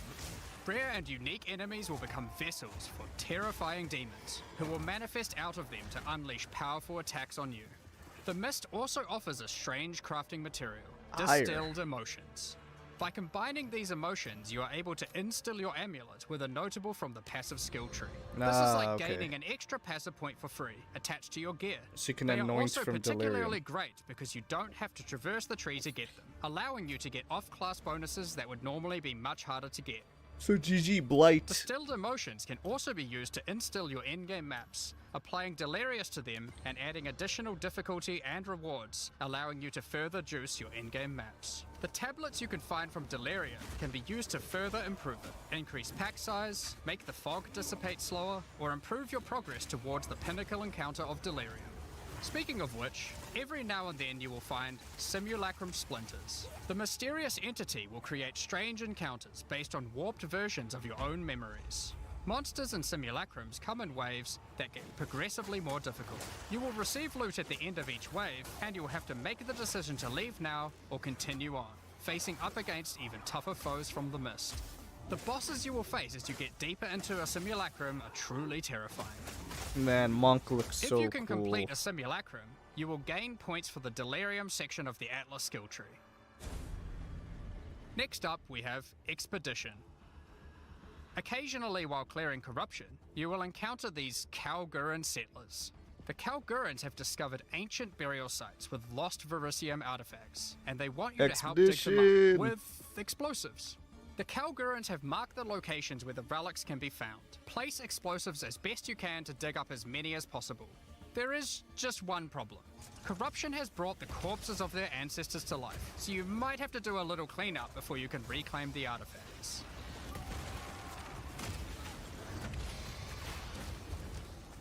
You can also find remnants, the destruction of which will further anger the restless dead. Each one you blow up will make the subsequent monsters more powerful, but also more rewarding. Danig, Rogue, Tujin, and Gwenin will exchange the artifacts for useful items and runic magic. You can also find tablets to increase the number of expeditions and the rewards. This one increases the radius of explosives, while this one increases the number of remnants you will find. Eventually, you might discover a logbook. These are special maps full of buried treasure and relics. Essentially, one giant dig site. Wow. Here, you can create an extremely long chain of explosives and go through a very high number of remnants. 13? But be careful. Many remnants have mods that can really brick your build, so you will probably want to avoid these ones. If you add too many remnants, you could easily make the encounter harder than you can handle. There are all sorts of interesting things buried under the ground in logbooks. You might find dripping caves and hidden pirate caches, but But the most powerful encounter is Olroth, the ancient undead commander of the Knights of the Sun. Defeating him will grant you unique rewards, as well as points to spend in the expedition section of the Atlas tree. So those are the in-game systems on the Atlas, but we are not done yet. The trials we talked about earlier have much more content when you get to endgame too. Just like the other endgame systems, they also have progression mechanics, unique rewards, So what do we have? and We player had power that can only be gained Essence, from them. Strongbox, As you get higher level Delirium, points for the Trial of the Sycamores, you will unlock more floors to explore.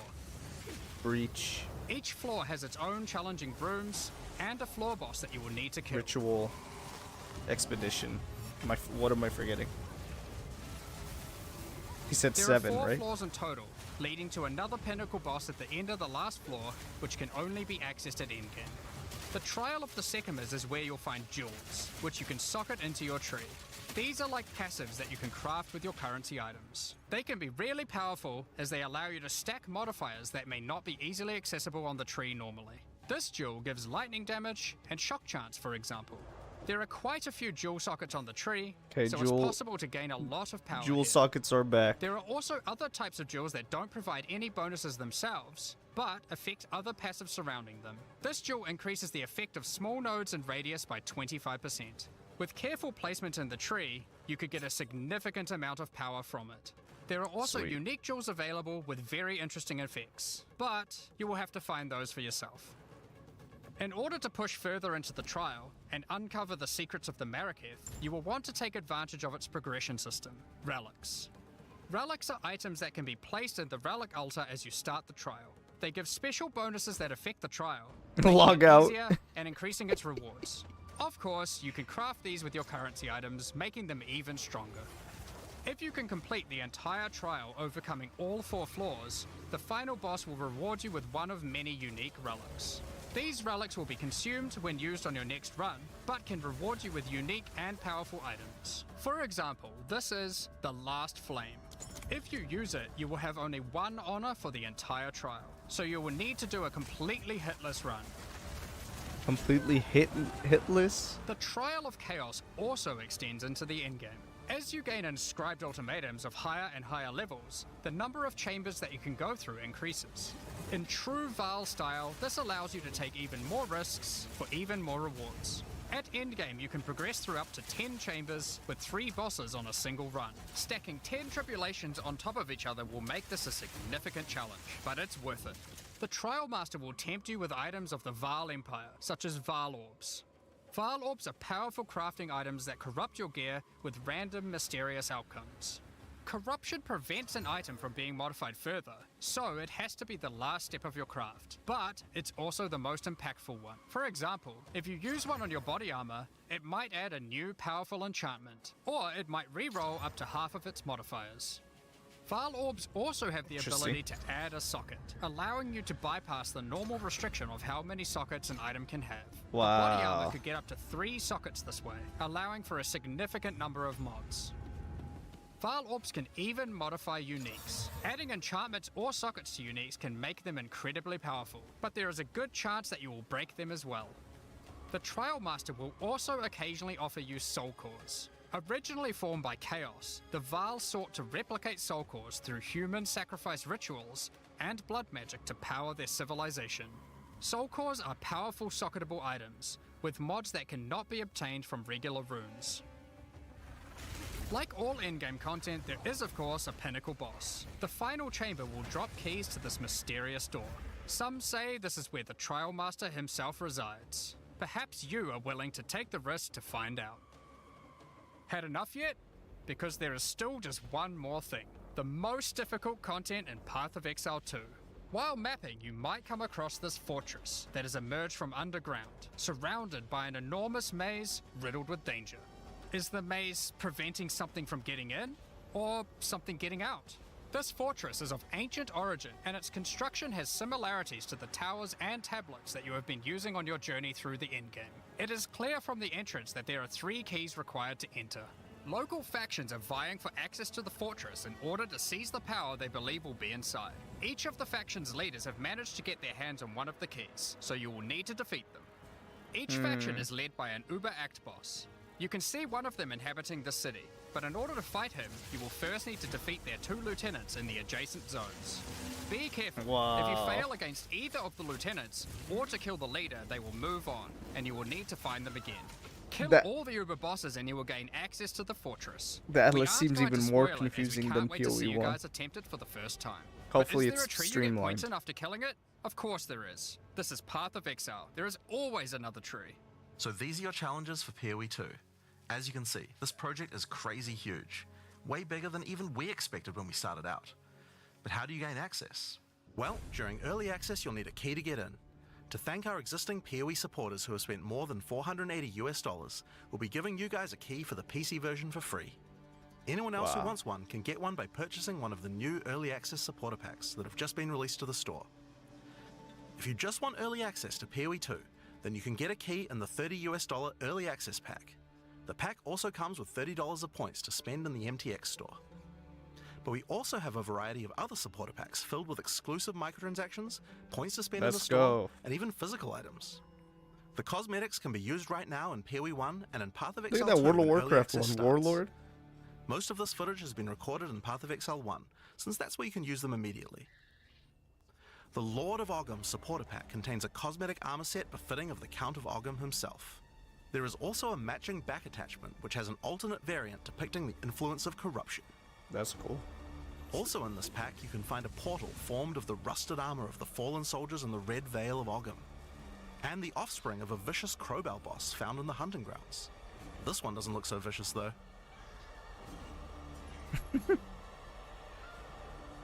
On top of that, you'll receive the Iron Count's Zweihander to apply to your one-handed or two-handed swords. For those who are wanting to decorate your hideouts with fond memories and tales of Path of Exile's history, you will also get a series of hideout statues. This pack contains the statue of Hillock. For Path of Exile 1's closed beta, each pack contained a true New Zealand icon, the Kiwi. Yay! Following this tradition, all packs in this series will also contain a new themed Kiwi pet. The pet will loyally follow you into battle, but run away at the first sign of trouble. Become the ruler of the desert with the King of the Faradin supporter pack. Show your mastery of traversing the sands of the Vasteri Plains. The body armor will allow you to glide along the ground with ancient sand magic. Now each armor set comes with body armor, boots, gloves, and helmet, but the boots are covered in sand. If you prefer to show them off, you can turn the gliding off if you want. The accompanying back attachment equips you with 2 powerful pillars that can control and manipulate lightning. They will periodically release their energy in a powerful blast while in town, and hover in a circle around you, arcing lightning between them, forming a barrier of energy. Replace the appearance of any bow with the Faradin's Glory skin, or replace the appearance of a spear with the Tyranny's End spear skin. This spear skin can be applied to staves and war staves in Path of Exile 1. If you want to truly show your worth as a King of the Faradin, then you definitely need your trusty, moving, entire city fortress known as the Dreadnought to travel across the Vasteri Plains. In Path of Exile, you can decorate your hideout however you like, and it's no exception here. It comes with a variety of thematic elements to use, or use decorations from elsewhere in the game. Additionally, you will get the Deshret's Blessing level up effect. That's cool. The King of the Faradin Kiwi pet, and last but not least, a statue depicting the Vile Oversoul from Path of Exile 1. For those who don't know how supporter packs work, each pack comes with all of the cosmetics from the previous tier, so you'll get all the items from the Lord of Ogham supporter pack as well. The Thaumaturge of the Vile supporter pack features an armor set and back attachment themed around the Vile and their pursuit of science and progress. You can find the Soul Core weapon effect in this pack, which causes thaumaturgic energy harnessed from sacrifice to spill from your weapon. This Can't wait to play Duelist in Shadow, man. It replaces the default What appearance mercenary of any and monk will foci have to to an do ancient first? relic once used by Doryani, and this can be applied to shields in Path of Exile 1. That's not the only Vile weapon you'll find. It also contains the Wand of the Thaumaturge skin, and the Royal Sacrifice Dagger skin. Please, please, can You daggers wouldn't be think to good put in this sacrificial game? gems on a Kiwi, but the Vile did. Thaumaturge of the Vile supporters will receive the Thaumaturge of the Vile Kiwi pet, and the Statue of Dominus. This is also the first pack in the series with a physical item. When purchasing this pack, you'll receive a Path of Exile 2 logo t-shirt, but if you don't want one, you can opt out in return for additional points to spend in the store. Becoming a Warlord of the Karui supporter will grant you an armor set and back attachment adorned in jade carving and She-Hulk. iridescent feathers resembling power. Enough to even impress the ancestral gods, specifically Tukohama, the Karui god of war. Overkill, you say? I think the Karui people would disagree. Why not drop a gigantic totem on rare enemies you slay to crush them to a pulp? Replace your crafting bench in your hideout with the Ancestral Canoe crafting bench, where Ancestral Chief Mata will summon a giant canoe manned by Karui warriors to aid in your crafting desires. We must all start somewhere. You'll also get a pair of weapon skins. Equip Akoya's Felling Axe skin to your one-hand or two-handed axes, or Tukohama's Crusher to your one-handed or two-handed maces. So far, the $60 A one's true looking Karui warlord is the always most accompanied by a bang for trusty buck for Kiwi. me. Equipped with armor and harnessing ancestral magic. Because this they make one's the like, perfect what, sidekick. 200 bucks? Once one of the most feared beings in Rayclast, Malachi was slain by a powerful exile. May the statue commemorate the virtue of exiles past, present, and of the future. Of course, it's not all about dressing up in game. You'll want to look good in real life too. By becoming a Warlord of the Karui supporter, you'll also get a Path of Exile 2 hoodie. Our final tier of supporter pack in this series is the Liberator of Rayclast supporter pack. Oh, that one looks sick, The Liberator actually. of Rayclast armor set and back attachment come made with the finest materials in Rayclast, and shattered glass mosaics suspended in divine power. Set up your base of operations in the Beacon of Salvation hideout. Why restrict yourself to just one island when you can liberate more? The Beacon of Salvation hideout comes equipped with your own collection of small islands and personal operators of boats that you can use to row between them. Just walk to the piers, book a boat to Yay! enter, and Boat navigate League as you is here. choose. Decorate each island as you see fit to best represent your well-earned hideout. Everyone in your hideout can use their own boat. Why not have some races? You can also get the Window to Twilight portal effect, a beautiful mosaic piece of art that shatters and reveals a gateway to your desired destination as you approach it. As you walk away, the glass magically reforms back to its original form. Rule in style with the Throne of the Ruler map device. Sure, this map device can create portals to in-game maps, but it also comes with a throne you can sit on to oversee your growing kingdom. Look down on the plebeians running your maps. Plebeians. Being the Liberator, though, is not just about sitting on your throne all day. If you do decide to join the fight yourself, you can leave a High Priest in charge as your second in command. Liberator of Rayclast supporters will also get a set of varied weapon skins. The Light of Divinity Scepter skin, the Deliverance crossbow skin, the Justice flail skin, and the Redemption shield skin. Once again, you'll have an accompanying Kiwi, and of course a statue depicting one of the most iconic events in Rayclast's history. The battle between a powerful exile and Kitava, the Insatiable. With the help of two deities, Sin and Innocence, the exile was able to defeat him once and for all. I'm sure they're This gonna bring supporter pack also Kitava back contains as a the Path of boss in Exile the 2 art axe. book. This 215-page full-color art book includes a huge amount of amazing concept art and lore produced during the long and Wow. exciting journey of Path of Exile 2's development. That looks cool, actually. And finally, Path of Exile has a tradition of letting the community participate in designing game features. For Path of Exile 2, we'll be adding the Twilight Order Foil Reliquary. By becoming a Liberator of Rayclast supporter, once Path of Exile 2 is released, you'll be able to select any unique item you have found and be able to drop it from the Reliquary. Once players have submitted their items, keys to the Reliquary will start dropping, and other players will be able to find foil versions of uniques that you have submitted along with a message for the lucky player. The more What? players submit the same unique, the more chances there will be for the Reliquary to drop them, so choose wisely. Now, almost all of these items are available to use in PoE1 right now. There are a few exceptions where the item class clearly doesn't exist, such as crossbows or flails. And there are also a few microtransactions on weapon types that are unavailable in PoE2 at the start of early access. Once classes that use those weapon types are added, those microtransactions will be available to use. If you can't decide which supporter pack to choose yet, you can always start with the early access supporter pack that just includes a key and some points to spend in the store. Then you can upgrade to any of the following tiers at a later date. These supporter packs will be available for purchase throughout early access. We'd really like to thank you for your ongoing support. Without you guys, Path of Exile 2 could not have happened. Now, I'm sure you guys have a lot of questions. Stick around, because Yay! coming up next, we have a live Q&A with Ziggy D.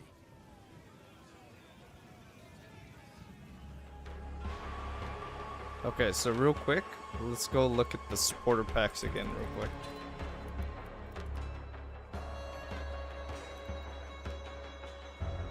So we are, where do we go again? To the post-show discussion and Q&A. I hope you all enjoyed what you've seen so far. It's been pretty exciting for us here as well, as you guys have been inspired already just watching things. And you're already cooking a new ascendancy class. Yeah, for sure. You've got to do design whenever you can. Yeah. Absolutely. There's been a few fun moments here already. But I'm your host, Ziggy D, and I'm joined by Jonathan and Mark to talk about everything you've seen. Honestly, it's so much. I mean, we were really keen to make sure that when we went into early access that people didn't feel like it was just, limping along and kind of, just like a minimal amount of content. We really wanted to kind of blow people away. So hopefully people feel like, there is enough content. Because, it was certainly a mission to get all that stuff in. Yeah, I did come here expecting that there would be, maybe a basic mapping placeholder end game and your 3 acts and, the half the classes. But you've made a decision here clearly that's got to go the core PoE player community in mind. Absolutely. So, I mean, we have to make sure, look, Path of Exile's endgame is kind of known for the fact that you get to choose between different types of content and that, some people enjoy one thing, some people enjoy another. And I feel like that choice is a huge part of what makes it good. So if we didn't have that when we entered endgame, then I don't think that would be, that wouldn't be a Path of Exile endgame. So that's kind of what we have to make sure of. So we kind of said, okay, well, what is the minimum number of different in-game things you need to be able to have in order to be able to actually have a viable in-game that you feel like you get different choices. And that's how we ended up with what we have here. I definitely feel like a lot of games nowadays release, and their campaigns intact and real good. You get to the end game and it just falls real flat. Yeah. And it was certainly a very important moment for us when we were like, hold on. That's the wrong thing to do. Let's not make the same mistake as everyone else. Let's pivot. And we actually did that, and it made a world of difference and made the game all of a sudden, 100 times bigger with an infinite amount more content, right? It was definitely hard though, because it's we're progressing. It's we would have made it. We would have gotten all these acts in if we hadn't have changed direction. It's to actually say, you know what, we're going to specifically not finish this content that we'll be working on, it's pins down everyone, we're stopping work on this, we're going to move over to endgame because it's actually more important. That was certainly a hard one. That would have been some whiplash there, I imagine. For sure. Well, I mean, it's suddenly the whole, environment art team, it's they're all just whatever you're working on, just scrap. You don't want to scrap, but, just stop it. we're doing something else now. So saving clothes, yeah. Especially for a lot of the developers, because you got to also think, a lot of our developers have just been working on this campaign for, what is it now, 6 years? I think it's even longer, actually. Yeah, it's just this epic journey, whereas none of them, a lot of these people haven't been working on Path of Exile 1 this whole time, so some of us are we're just churning out in-game with every league and doing all of that, but for a lot of these people, a lot of these developers, it was quite jarring to swap over, but everyone embraced it. We talked about it, everyone was happy about it and stoked about it, and it just ended up coming out real awesome. So I think it's landed well, and it definitely kind of blew me away when so even before I saw anything, we were in the car on the drive here, and you were just info dumping all of the end game. You're like, oh, we got this feature, we got this feature. I'm getting dopamine just from hearing about it. I haven't even seen anything yet. But do you guys feel like you're competing against yourselves a little bit here? Because Path of Exile's kind of set the bar. The original game has set the bar for what is available to endgame in a game like this, and it makes it's not acceptable really to launch with just nothing in terms of endgame now. Absolutely. I mean, I mean, if you're not competing with yourself, then I don't think you're going to make good progress, right? So that's what you really have to do. Yeah, but cracking that out for beta even. Yep, absolutely. Pretty well, exciting. as I said, I just think it would not have landed nearly as well without that. And I think it's important that our existing Path of Exile 1 community feels like they're also served. Yeah, sure, we're doing all this stuff for new players, and that's really important, and that'll expand the audience. But, if we launched and all the PoE1 players are unhappy, that wouldn't be good. So, we have to make sure that they also feel like, they've got a game for both them and for all the new players we hope to bring to the genre. And you definitely want all those different axes as well. Just having 2, right? You'll get a lot of content can be immediately divisive, right? Obviously, that's the nature of it. That's how it goes, right? And so you have all of these different avenues because there are different players who like different types of content. Yeah. So if you're just like, here's your one end game system, Yeah. well, like that immediately one. then there is a portion of players who are just like, I don't want this, right? And so having all of these options is like ultra key, and that is what Path of Exile 1 has taught us. And again, it's like, I'd say lessons learned, you know, for the genre, and it is expanding in other games and stuff. But yeah, certainly, as you said, competing with ourselves, yes, POE1 has like, you know, 40 axes, you know, and we've got 7 really good ones here, and obviously more to come. But 7 is a lot, mind you. Especially when it's all like, you know, like people have to learn a lot of things again. It's going to be very interesting to see how long it takes people to do the kind of difficulty 4 pinnacle content. It's like we have it. You know, we have to. It's honestly like we actually don't even really know, because like you never know what people are going to find in terms of builds and so on. Like I'm hoping that it will take people a while to be able to work it out, but you know, you never know. Maybe end of day 1, people just be like, oh yeah, easy, no problem, mate. You know, could be what it's like. We have a few people that are doing that sort of thing. I saw like a solo self-found level 100 in 24 hours or something. Jeez. Okay, we got this is where we've got it now, is it? So, but I imagine there'll be a little bit of a soft reset there for people. Yeah, for sure. A There's stuff to relearning learn. period. There's stuff to learn. And I mean, PoE2 has changed a lot over the years, so more than 5 years of development now. And what was that initial pitch when PoE2 was first put forwards, like, as to what it's going to be? Because it was much smaller in scope originally. Yeah, so when we started, it wasn't even a sequel. It was just, we're just updating the character rigs. And over time, it kind of feature creeped into a proper sequel. But the thing that we were saying is, whenever we were talking about it, and I guess this is the main thing, is that we're like, okay, when we make an area here, it needs to be that there's like a theme for it. It feels unique from everything else. We're not going to just like have recycled stuff like within the campaign that just feels like, oh, you know, we just took this area and modified it slightly. You know, each one's got to have its own stuff. It's got to have monsters that were like carefully thought about, that like, you know, fit in with the world. And it's got to have bosses that are actually like good tier quality, you know, and every area is going to have one. So those decisions have kind of been things that have meant that they really raised the quality bar to a level that took us way longer than we even really expected. Like those things there, just like it's huge, right? Like honestly, I feel like we underestimated significantly what it would take to deliver that level of quality. I remember really early on, a battle I fought for, and I mean like way back, was like, if you think back to, say, Diablo 2, which obviously still holds a lot of, you know, power in terms of design motivations and philosophy and stuff within the company, you get things like the super uniques, and POE1 did them, and it's just like, here's a boss with 1 or 2 skills. And I remember very, very, very early on in POE2, I'm like, I want every single boss to be memorable and a thing. I don't want a unique monster that's just like dies in 2 seconds and uses heavy strike and has a fancy name. And I remember, I even got some push. Poor Caliph. I remember getting some pushback at the time and thinking like, you know, I love the bosses, my favorite part of everything. And so I was just like, man, I don't want this. This is just terrible. But of course, that decision, me pushing for that, me wanting that, turned into this megalithic. What have you done? Now we have 50, aiming to be 100. Honestly, probably later, several more 100 once all the end games, everything start to evolve and more expansions comes out. And I'm like, yep, we maybe just made, you know, 100 times more work for ourselves, but 100% bloody worthwhile, because I'd say those bosses are one of the main, you know, attraction pieces of the game, and anyone who plays it is just like, holy crap, those boss fights are amazing. So like, you know, obviously some are bad and some are good to different people and all that. That's how it all goes. That's part of all the fun. But it is true that me pushing for that thing literally created thousands and thousands and thousands of hours of work. Now, worthwhile work, but it is again that exact thing of like, the scope was kind of small on numerous axes, and as we just raised the quality bar to what we thought was good, it certainly went from, you know, what was it initially, just reskinning some character classes and new rigs or whatever, into this like mega scale entire campaign, everything. But full standalone separate game. Fun other anecdote, since we went out of that territory. It was originally codenamed Project Chimera. What? I don't.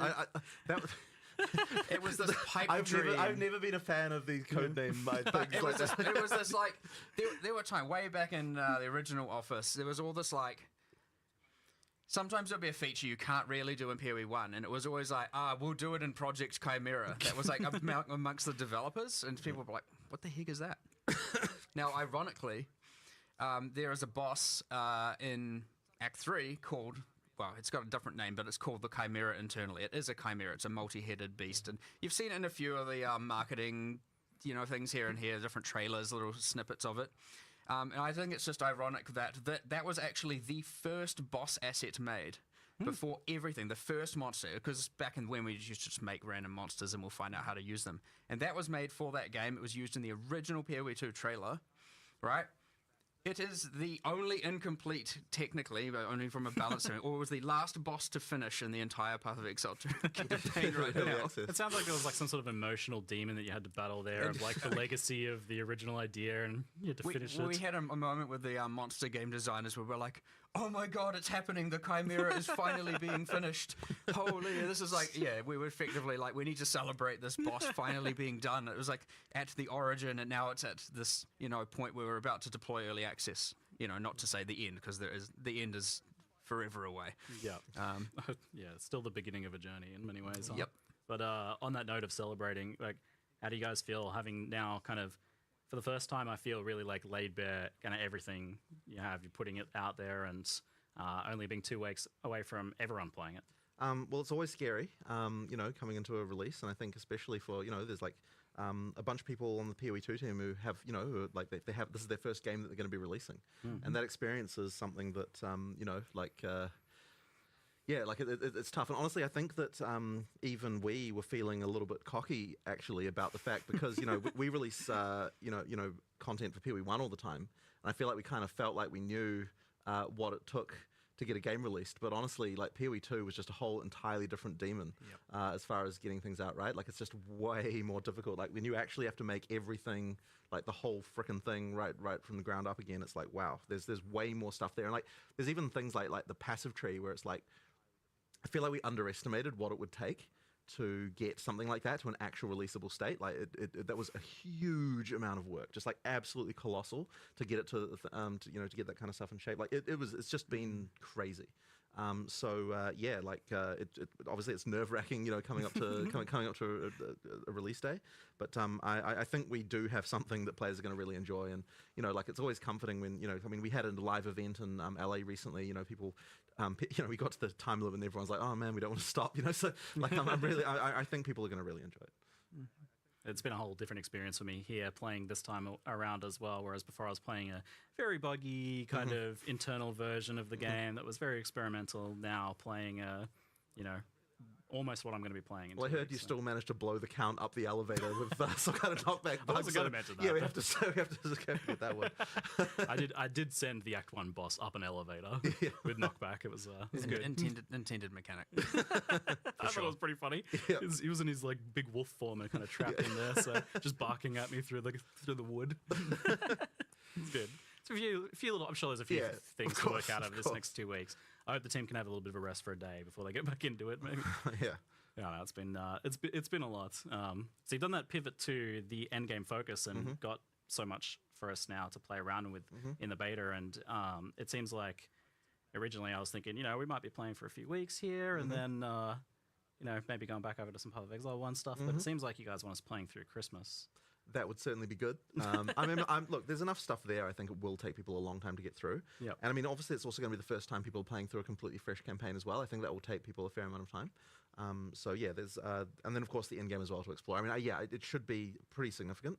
We've always wanted it to be that Path of Exile 2 leagues, are going to be, like how PoE1 leagues are, where you play them for a reasonable amount of time, and then sure, you get done with them eventually, and then you've got the next content that comes out. So in order to be able to realize that, you have to have enough of a base to make that happen. Yeah, people are definitely wondering like how invested they can get in the beta. So I definitely want to ask a few questions kind of around that idea. Firstly, is there going to be wipes and resets, and will there be something before launch as well? So we are going to be having new leagues effectively throughout the beta whenever we launch something significant, because we want to make sure that all of the effectively that people are able to play through. But that stuff will be merged into an early access league, and effectively after we go into full release, that league will stick around. Now, I can't promise that everything about your character will function exactly like Surely how not. it did in that thing. I imagine it'll be a glorious kind of snapshot of all of the here's all the broken here's all stuff the broken I stuff. have. Yeah. But effectively, we can contain all that stuff in the sort of early access league, and then if you still want to play those characters, you know, like then you can go right ahead and do that. But you know, the action is always going to be in whatever the most recent league is, and then of course after that point there'll be a standard that everything goes into, which you know, all our economic sins will forevermore be archived in the in standard. So yeah, that's you know, no doubt what will happen. Well, it's nice that it's not going to be affecting what will be the standard league. Yeah, but yeah. Also, that's the that idea. people will be able to kind of get invested in their characters. Yeah, Because, absolutely. I mean, there's even something kind of cool about the idea of making something that will be like that little historical piece. Yeah, absolutely. A little collectible. Absolutely, and I'm sure there'll be some handful of legacy things that only exist in early access leagues. So you know, I guess we'll have to see what comes with unique balance. You talked about like the you know, playing for a week or how long are we expecting? Yeah. Well, we also got to remember, and a lot of the, you know, a lot of the PoE1 players will be thinking very differently to people who are obviously going to experience this as a new game, but it is a new game, right? You don't have all these predefined, hyper-refined builds to play to immediately, you know, go through things. You don't have people coming in with like fully detailed 7 million line build guides of exactly what to do with what items. The discovery is going to be there. The discovery takes time, and the discovery is like honestly ultra fun for me. I love it.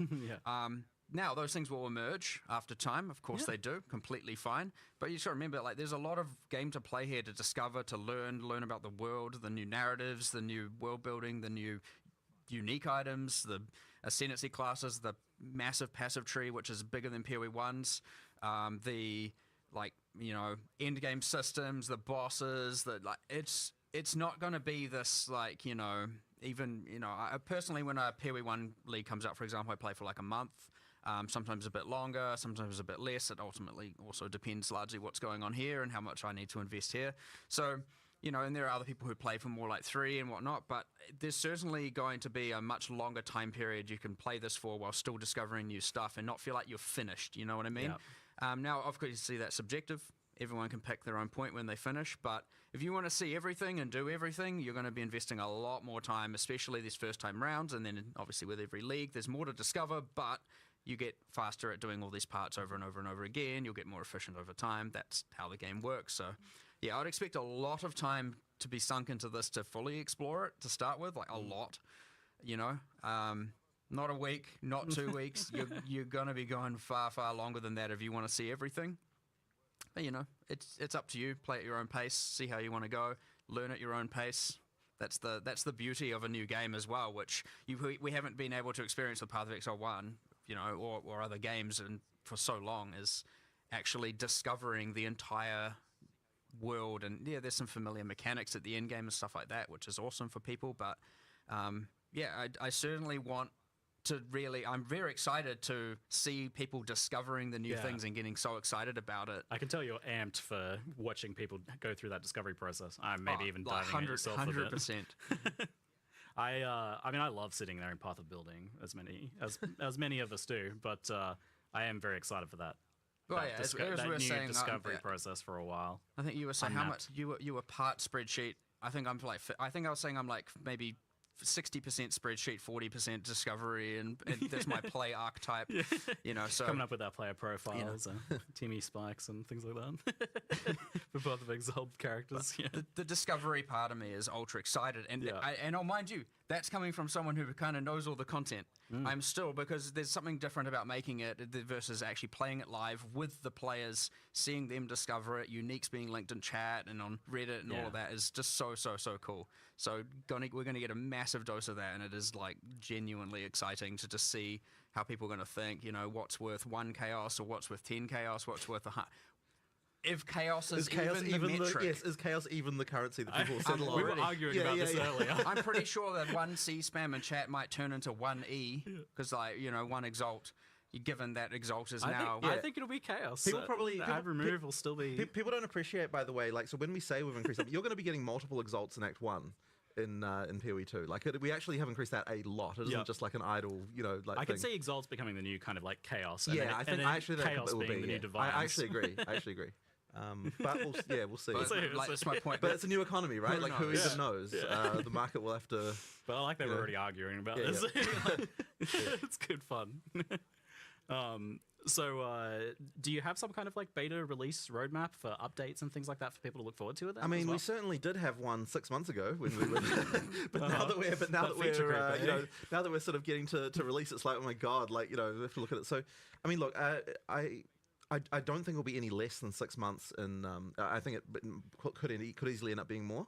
I certainly don't want to. I mean, look, 2025, I think, really want to be, you know, full release in 2025. I don't really want to be spending more than a year. That would be pretty crazy. But I mean, honestly, like, we have to get all the content finished and all that sort of stuff. You know, we always feel like we underestimate these things, and of course, we have to learn what we need to learn. We have to get the game to the point when it is really fun. You know, we have to make sure that, like, all of the things, like, you know, we've got the difficulty right for all the players, we've got the economy right, like all the stuff. I mean, there's a lot of things that we're gonna have to sort out. And so I kind of have a feeling that the first few weeks at least are gonna just be a scramble of, like, you know, oh crap, someone like worked this crazy thing out and we found this thing, and, like, you know, that's always scary. You know, because it's just when we add content to PoE1, it's like at least the kind of base of stuff that we have is kind of, you know, well tested and people know kind of what's going on with it. But here it's like just complete new world, and we're the kind of game that has a lot of ability for players to do stuff that we wouldn't anticipate. You know, we have the you know, just the way support gyms work and everything like that. So there's certainly a lot of worry that, like, there's just going to be builds that are, like, completely ridiculous that we just never anticipated, combining certain things in different ways we don't expect. You know, with hundreds of support gyms, it can be like that. So you know, that's going to be an interesting one. It will happen. Yeah, for sure. It is inevitable, right? Oh, yeah. Like, there's nothing we can even do about it, because you need hundreds and thousands of hours of testing to be able to do that with what can only be done with hundreds of thousands of players. But that's also the magic of it all. Yeah, we're which is back, awesome. boys. That's why I was asking you, like, are you literally really doing 12 classes and 36 sentencies, like, actually? Yeah, 'Cause that's absolutely. We have lot. we know what we want to do with It's a all bit that stuff. unhinged. It is a bit, but you know, we like a challenge. I mean, you know, a studio that produces a passive skill tree like we do clearly has a bit of a glutton for punishment with regard to just, like, mixing. You totally could have done 6 and then, like, I don't know, added more later in an expansion or something. Yeah, I mean, maybe we could have. I mean, look, this is the plan. This is the plan. You know, I mean, like, as people go through early access, it's going to feel like there's just expansion content coming up pretty frequently. Just because, you know, we have all the stuff that we kind of, you know, got a lot of the way through. So yeah, there's stuff to come. I mean, look, I'm pretty sure, like, I really want to get the Druid out. Like, we announced it, we've talked about it. It's a lot of fun. You know, I'm keen to get that out there as soon as we can. You know, the Huntress we've talked a bunch about as well. There's, like, those kinds of things. I think we'll be able to move towards those pretty quick. But you know, there's obviously more to do. The other thing you mentioned, talking roadmap like things, is we've always been, you know, it's hard to predict because a lot of what will happen is, and what we leave space for, is reacting to what the players want. And so if you plan everything for so long, you're going to have very, very, very slow reaction times to fixing, you know, or adding certain content where they may, you know, maybe the issue is like, the campaign needs more of this, or this class needs more of this, or something. So if you're planning, then you're going to be delivering on what they want solved like a year down the line or even longer. And where we like to remain very, very dynamic, and, like, you know, you want to be able to fix that stuff, like, oh, well, this is the main problem. Like, sure, obviously you need more than a week sometimes, most of the time.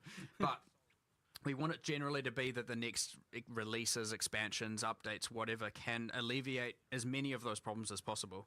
So, yeah, you try not to get too strict with the planning has generally been our philosophy, because especially when it comes to actually having the live service product out, because that is very, very important. Otherwise, you're never going to seem like you're doing what people want, and what are you doing if not I'll be that? back again, you guys. So that actually is a good point. Like, I was going to ask, what do you folks, what does the team want out of the beta? Because obviously it's like a good way to market the game, but it's also you know, key to shaping the game in the future. Like, an actual beta, it's not just early access. I think one of the most important things, I think it's going to be really good for the development team to get back into a live mindset, and, like, get it back into the idea of, like, okay, everything we make is shipping. People are soon, seeing you know, this. like, get back into this. You know, people are seeing, you know, like, actually getting back into that, and, like, and, like, being able to sort of see directly, like, okay, we make something, it goes in the game, people like it, don't like it, like, that kind of stuff. Like, and that really, like, that has been our studio for, like, most of its lifetime. Obviously, we, you know, before we released PoE1, it wasn't, but after that point, I mean, we are a company, like, we are a company that likes to think that we can do live service better than anyone else. Like, that is our goal. And so, like, getting back into that again, you know, for everyone in the studio, so that everyone's working on things that are going to be releasing within, you know, certainly in less time than, than 3 months away. Is going to think be really, really good for us again. I look forward to just being able to do that, because these long term, like really long term things, like that span over years. It's like you go so long without proper feedback, like stuff kind of gets made, and then like it's not really in a real game, and so it doesn't get probably tested lose properly. perspective, And you absolutely lose perspective on this stuff. So I think that that's just going to be a really great to get back to that again. Yeah, I honestly, as you said, it is early access. It is a beta period, and I'd say, you know, personally speaking, the thing that, and we mentioned it briefly about the character balance and the builds that are broken and all that, that's obviously pretty useful to me, right? Yep. Plus we have other systems in there, like, you know, the checkpointing system, right? You have to kill the boss in one life. You know, these are things we haven't mass tested, and obviously other games have, and they work, and that's awesome. There are other things like, you know, the end game system is a little bit less forgiving in that if you die, you fail the map, right? These things are things that we obviously need to test and iterate on in the future by adjusting the difficulty and stuff like that. And you, especially as you get towards this point of, you know, the end game, like, okay, Act 1 has been tested like crazy. Yep. Right? And you get less and less testing as it goes on, because you get less people, you know, they've just been around for less time. And so, yeah, it's going to be a huge amount of iteration and feedback, and from the players and us just, you know, reevaluating all the stuff. And the thing is, we're always dynamic about that stuff. Like, we'll just change things if it's wrong. We'll redesign it. We'll come up with a new way. Jonathan's a firm believer of if A doesn't work and B doesn't work, then we'll find C, we'll find option C, we'll find option D, and we'll keep changing things, and we'll make it work.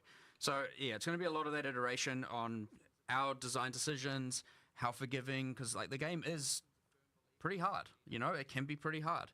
And so when you're on that fine line of, like, you know, if things are difficult, you know, it's not too easy to know if you've tilted one way or the other. So, you know, finding what everyone agrees should be the common corrected difficulty is something that I will obviously be paying very, very, very close attention to. It's a pretty hard thing to nail down when you are making the game. And so we've seen that a lot, where you folks have been pretty willing to change and then rechange and rechange again some of the core features like flasks and the waypointing system and portals. And you're keeping that kind of mindset going into the beta then? Wow. Yeah, of course. So I mean, a lot of we're people. always willing to change stuff. Like that flask thing, like the most recent change to that was like ultra recent. Like, have we even had like a closed beta of that yet? Was that? No, I think we haven't. Yeah.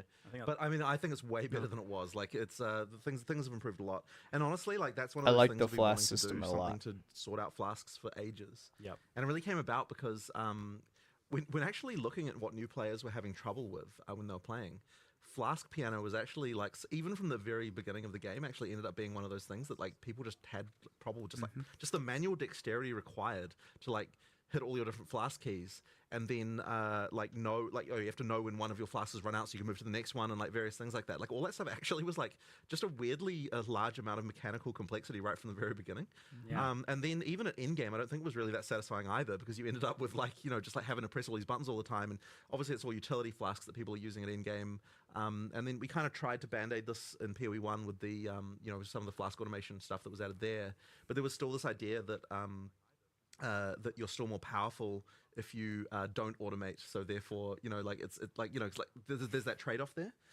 So you're just more powerful if you get mage blood. Really, sure. I guess. Sure. And then it's all automated, and you're very powerful. Yeah, sure, all right. But you know, so the point is, effectively, that the charm stuff that we're doing effectively means that you no longer, the game is making that decision of, like, you know, that stuff will be automated. You no longer have to do that, like, crazy flask piano to get the best, you know, the best out of your character. And I think that's definitely a step in the right direction. And the other thing as well is it actually makes the crafting more meaningful, I think, on the flasks, because when you've got, like, 5 slots, then like the individual mods and the individual stuff, like, seems to tend to not matter as much. I mean, obviously, you know, people want instant recovery and things like that, but you know, like but like now it's like it's much more meaningful, like, on your life flask, the choice between, do I want instant or do I want way more like life, like that kind of stuff actually can be a lot more meaningful once you've only got one. So yeah, I think it is a lot better personally. You have we'll jump ahead to flasks since we're on the topic. You have locked in effectively the fact that there's a mana flask there now, so there's always going to be a mana flask slot. And How does that tie into your design for mana? And are we always going to be using a mana flask slot, or if we solve another way, what does it do? You can absolutely solve another way, and then you'll just have a flask slot that isn't doing anything for sure. But I think it kind of has to work that way because we really don't want. Because like once you sort of start to get into changing that around, I feel like the system sort of starts to break with regard to like the feeling of like I know where mana is, I know where my health is, like that kind of stuff. That being said, we've always got uniques and stuff like that. I believe there's already there is a unique that allows you to equip two flasks. But the thing is, then that's a build choice that you're making, so it's a little bit different, and that's fine. I think the system as it works now just it's a lot easier. So it does sound like on the mana side of things, then that there are going to be multiple angles of solving mana, not Of course. necessarily. We've got Leech edition number 475 of how it works, and we've finally got it right this time. I think it works, and I think it's good. So I think that Leech will be more common. I'm not going to have to like crack out the Leech diagram showing the different buckets and things like that. I was saying, I think that Leech might be. No, I think. I was going to say, Leech is one of the topics in the studio that has wasted the most designer time of anything in the history. But I actually don't think it's that. I think the actual worst offender is what stats should Dex give you. I think that is like that one has wasted there's so many arguments about that. I feel like that one's never come to the fore. Like we know about the Leech one, but no one is happy about giving accuracy. But no one has a better idea than what accuracy that it can give. And then, like everyone's going to come up with like in chat a bit. I bet they'll be like saying, oh, it can give this or this, whatever. There's like seriously, there's been endless arguments about that topic. It's outrageous. You've got me thinking about it now. Yeah. I mean, speed would be good, but then that's probably too much. Something like Dex, you just can't. Dex stacking speed. Oh, we can get all the designers down here right now. Yeah, I know. We'll just have it out again. We'll just have it out again. The longest Q&A of all time. It's already going to be that. Sometimes you're just like, you start the day, and you're like, all right, here are the problems we need to solve, and then you're like, what about? But then accuracy on Dex comes up again. No, it's 3 p.m. and we're still discussing dexterity. So I go home. Just make it accuracy again. Exactly. That is literally how it comes back to accuracy every time. This is okay. Yeah. Rewinding a little bit, we can't forget our roots with Path of Exile 1, of course. So for the PoE 1 enjoyers, what is the plan for PoE 1 during the course of this beta? Is there going to be leagues launching?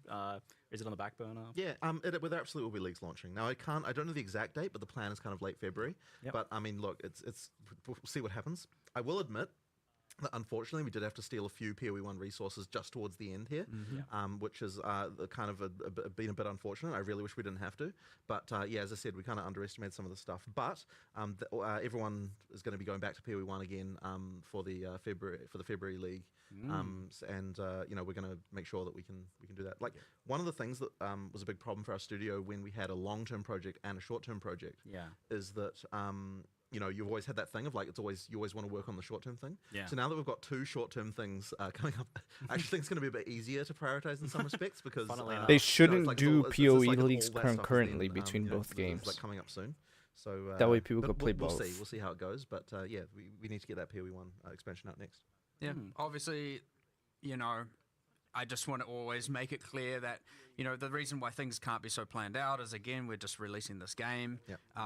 Obviously, we pivoted to end-game, and then that needed more resources. And of was course, good. The fact that, Bro, things you missed the change. There are the live unpredictable stream things in the earlier. environment we can't necessarily guarantee, and then, of course, you have... PoE2 looking crazy.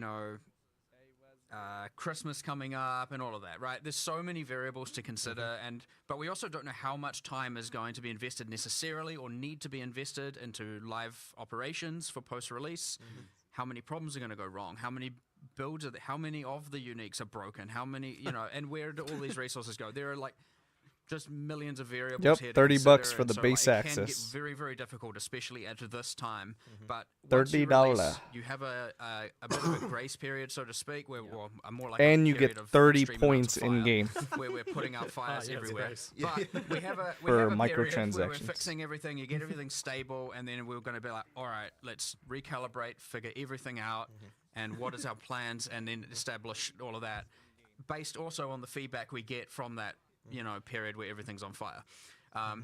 Not to make it sound like it's going to be bad, but that is the inevitability. Is there's always problems. And Hopefully, it appears good from a player perspective, but there's always going to be like, oh my god, people found this, and we don't have to see all the fires. Party play info. Ideally, the best I thing agree. is when we're able to fix some kind of exploit before people even hear about it. Yeah. And when I say exploit, I'm just talking about some broken thing. Like if we we obviously normally have to worry about like the whole mid-league nerf concept. But it's like if you can deal with something within like an hour or two of it happening, then it's like you're kind of okay because no one had a chance to kind of like everyone didn't swap their build over to it or whatever. Yeah. We're gonna have to be really on the ball for PoE2 just because there's so many things that are new. well, I mean, look, we have several bosses with several elevators. How many of them can be pushed up the elevator? You know what I mean? Well, that's what I mean. When I say Elevator fire, leak I'm talking confirmed. about bosses getting pushed up elevators. Like, that's not okay. I am Well, liking maybe my that's okay. mercenary flashbang knockback is very fun. Right. Yeah, you need to look into that, by the way. The whole flashbang. I feel like you're gonna nerf my build. Yeah. Is this when he's Stay away just from my finding fires Grenada. already? Yeah. No. These are the fun things. Discovering that stuff can be very fun for the players. It's just internally, it's like, oh no, what are we doing? It can get a little bit panicky after release, and it there's lots of things going on. You're like, oh geez, what do I solve first? But obviously, it's the same as PoE1. We're good at it at this point. Got some experience. Yeah. Indie belts. You aren't going to be torturing us with like releasing beta stuff at the same time as PoE2 league launch, PoE1 league launches. Yeah, the plan is to keep them separated a bit from each other so that you get a chance to play. Don't make me both teams. choose. Yeah. So we saw a cinematic, to put it lightly. It was that was quite epic, and I know has been cooking for quite some time, and that was pretty exciting. But we've also seen just a lot of story stuff happening on a much higher level. I'm not too interested in story stuff, to be honest. Stepping up your storytelling game here a bit. Yeah, so we're really wanting to make sure that the storytelling in PoE2 is much better than what it was in PoE1. There's a lot more kind of, that kind of like stuff with the introductions to boss fights and the outros and things like that. Like all that stuff, we've just got a lot more storytelling going in. All of those things. We do have the intro cutscene. There's also kind of like light, like between the acts. There's these kind of like more kind of motion graphic type cutscenes, just kind of establish things. And there might be some more surprises later on in the game as well. Not in early access, unfortunately. Later on that we can that you can see as well. But ultimately, we just want to make sure that I think a lot of people who got through the PoE1 story had no idea what was happening by the end. Effectively, we want to make sure that is not the case this time around, that people really are able to absorb things. But Guilty. One thing I will say, though, is that it's Let me also show you important the to us that supporter we don't packs. break the feeling that, like, when you're playing a second time, that it feels like we don't want it to feel annoying the second time. We were talking about this morning. About you don't take the control out of the player's Exactly. hands. So yeah, I'm personally a believer of the fact that if you just when you change the camera position, so you should be able to see that. Immediately it feels way more annoying. Like because there's just Here's the base one, thing, $30. If you click on an NPC and like the camera changes position, like sure, when you're playing through the campaign the first time, that kind of thing is like And you like get the 300 cool. points in the game. But then if early you're, access. like you're playing through the second, third, fourth, fifth time, you want to be able to Then go to every the NPC tier and above that click, comes click, with click, click, cosmetics. and without it feeling like you've had to sort of worry about it. I was looking at this one or this effectively, one. we want to make sure that it's still that we still have that. Because We'll ultimately, see. we're a game you expect people to play through many times. So ideally, we can kind of deliver both the situation where the first time you play through it, it feels like an amazing story that you're getting, that you're taking seriously, that you're understanding, that there's like all those sort of touch points and little things just all through, while also maintaining the fact that if you know what you're doing, it's like you don't have to go talk to some quest giver just to get a quest. Like you can just go do the thing, without having to talk to someone about it first. That kind of stuff is really important just to make that stuff work well when you know what you're doing. Yeah, you said something this morning that stuck with me, where you said like Path of Exile is a game where the player's meta knowledge is allowed and yes, encouraged. Absolutely. So you're yeah, allowed to cheat those quests. Effectively, because you know what to do. There's what the character knows and there's what the player knows, and in our game, what the player knows needs to be sufficient as far as like being able to progress the storyline. If you don't want to have it so you just talk to an NPC just to find out something you already knew as a player. If you kill this boss, you get the next area's waypoint. So you just like kill it, log out, log in, waypoint, right? I love doing that. Meta knowledge. Sure. Yeah. So you explained to me the other day the kind of the context for the beast and how that leads into the cutscene in the beginning of POE2 from POE1, and that I think helped put it in a lot more perspective for me and made me appreciate and understand what's going on in the Yeah. story So again more. effectively, what you're seeing in the opening cutscene is effectively the a new seed of a beast that is going to be is growing. Now in POE1, you know, the beast was killed. And then what happened in response to that is a bunch of all the gods in the world were able to, were able to effectively rise again. Okay, And this you is all killed a bunch of story them, stuff, but, you guys. I there are think I'm more, just gonna in the world. end it here. And effectively, We already watched the we don't big, want to spoil too much about the storyline overall, but effectively, obviously, someone early here, access reveal and the everything. Count is wanting to harness the power of the beast once again. And then we have the mysterious. So we're gonna call it a stream here. If you guys didn't see it, I'll probably upload it on YouTube, so you can watch the full reveal again. Exactly. But yeah, excited. I'm gonna buy the $60 pack, I think. $30 for anyone who just wants early access, and that's it. And you still get 300 points in game, so it's amazing. So, alright, boys. We'll catch you all later. Have a good one. Peace.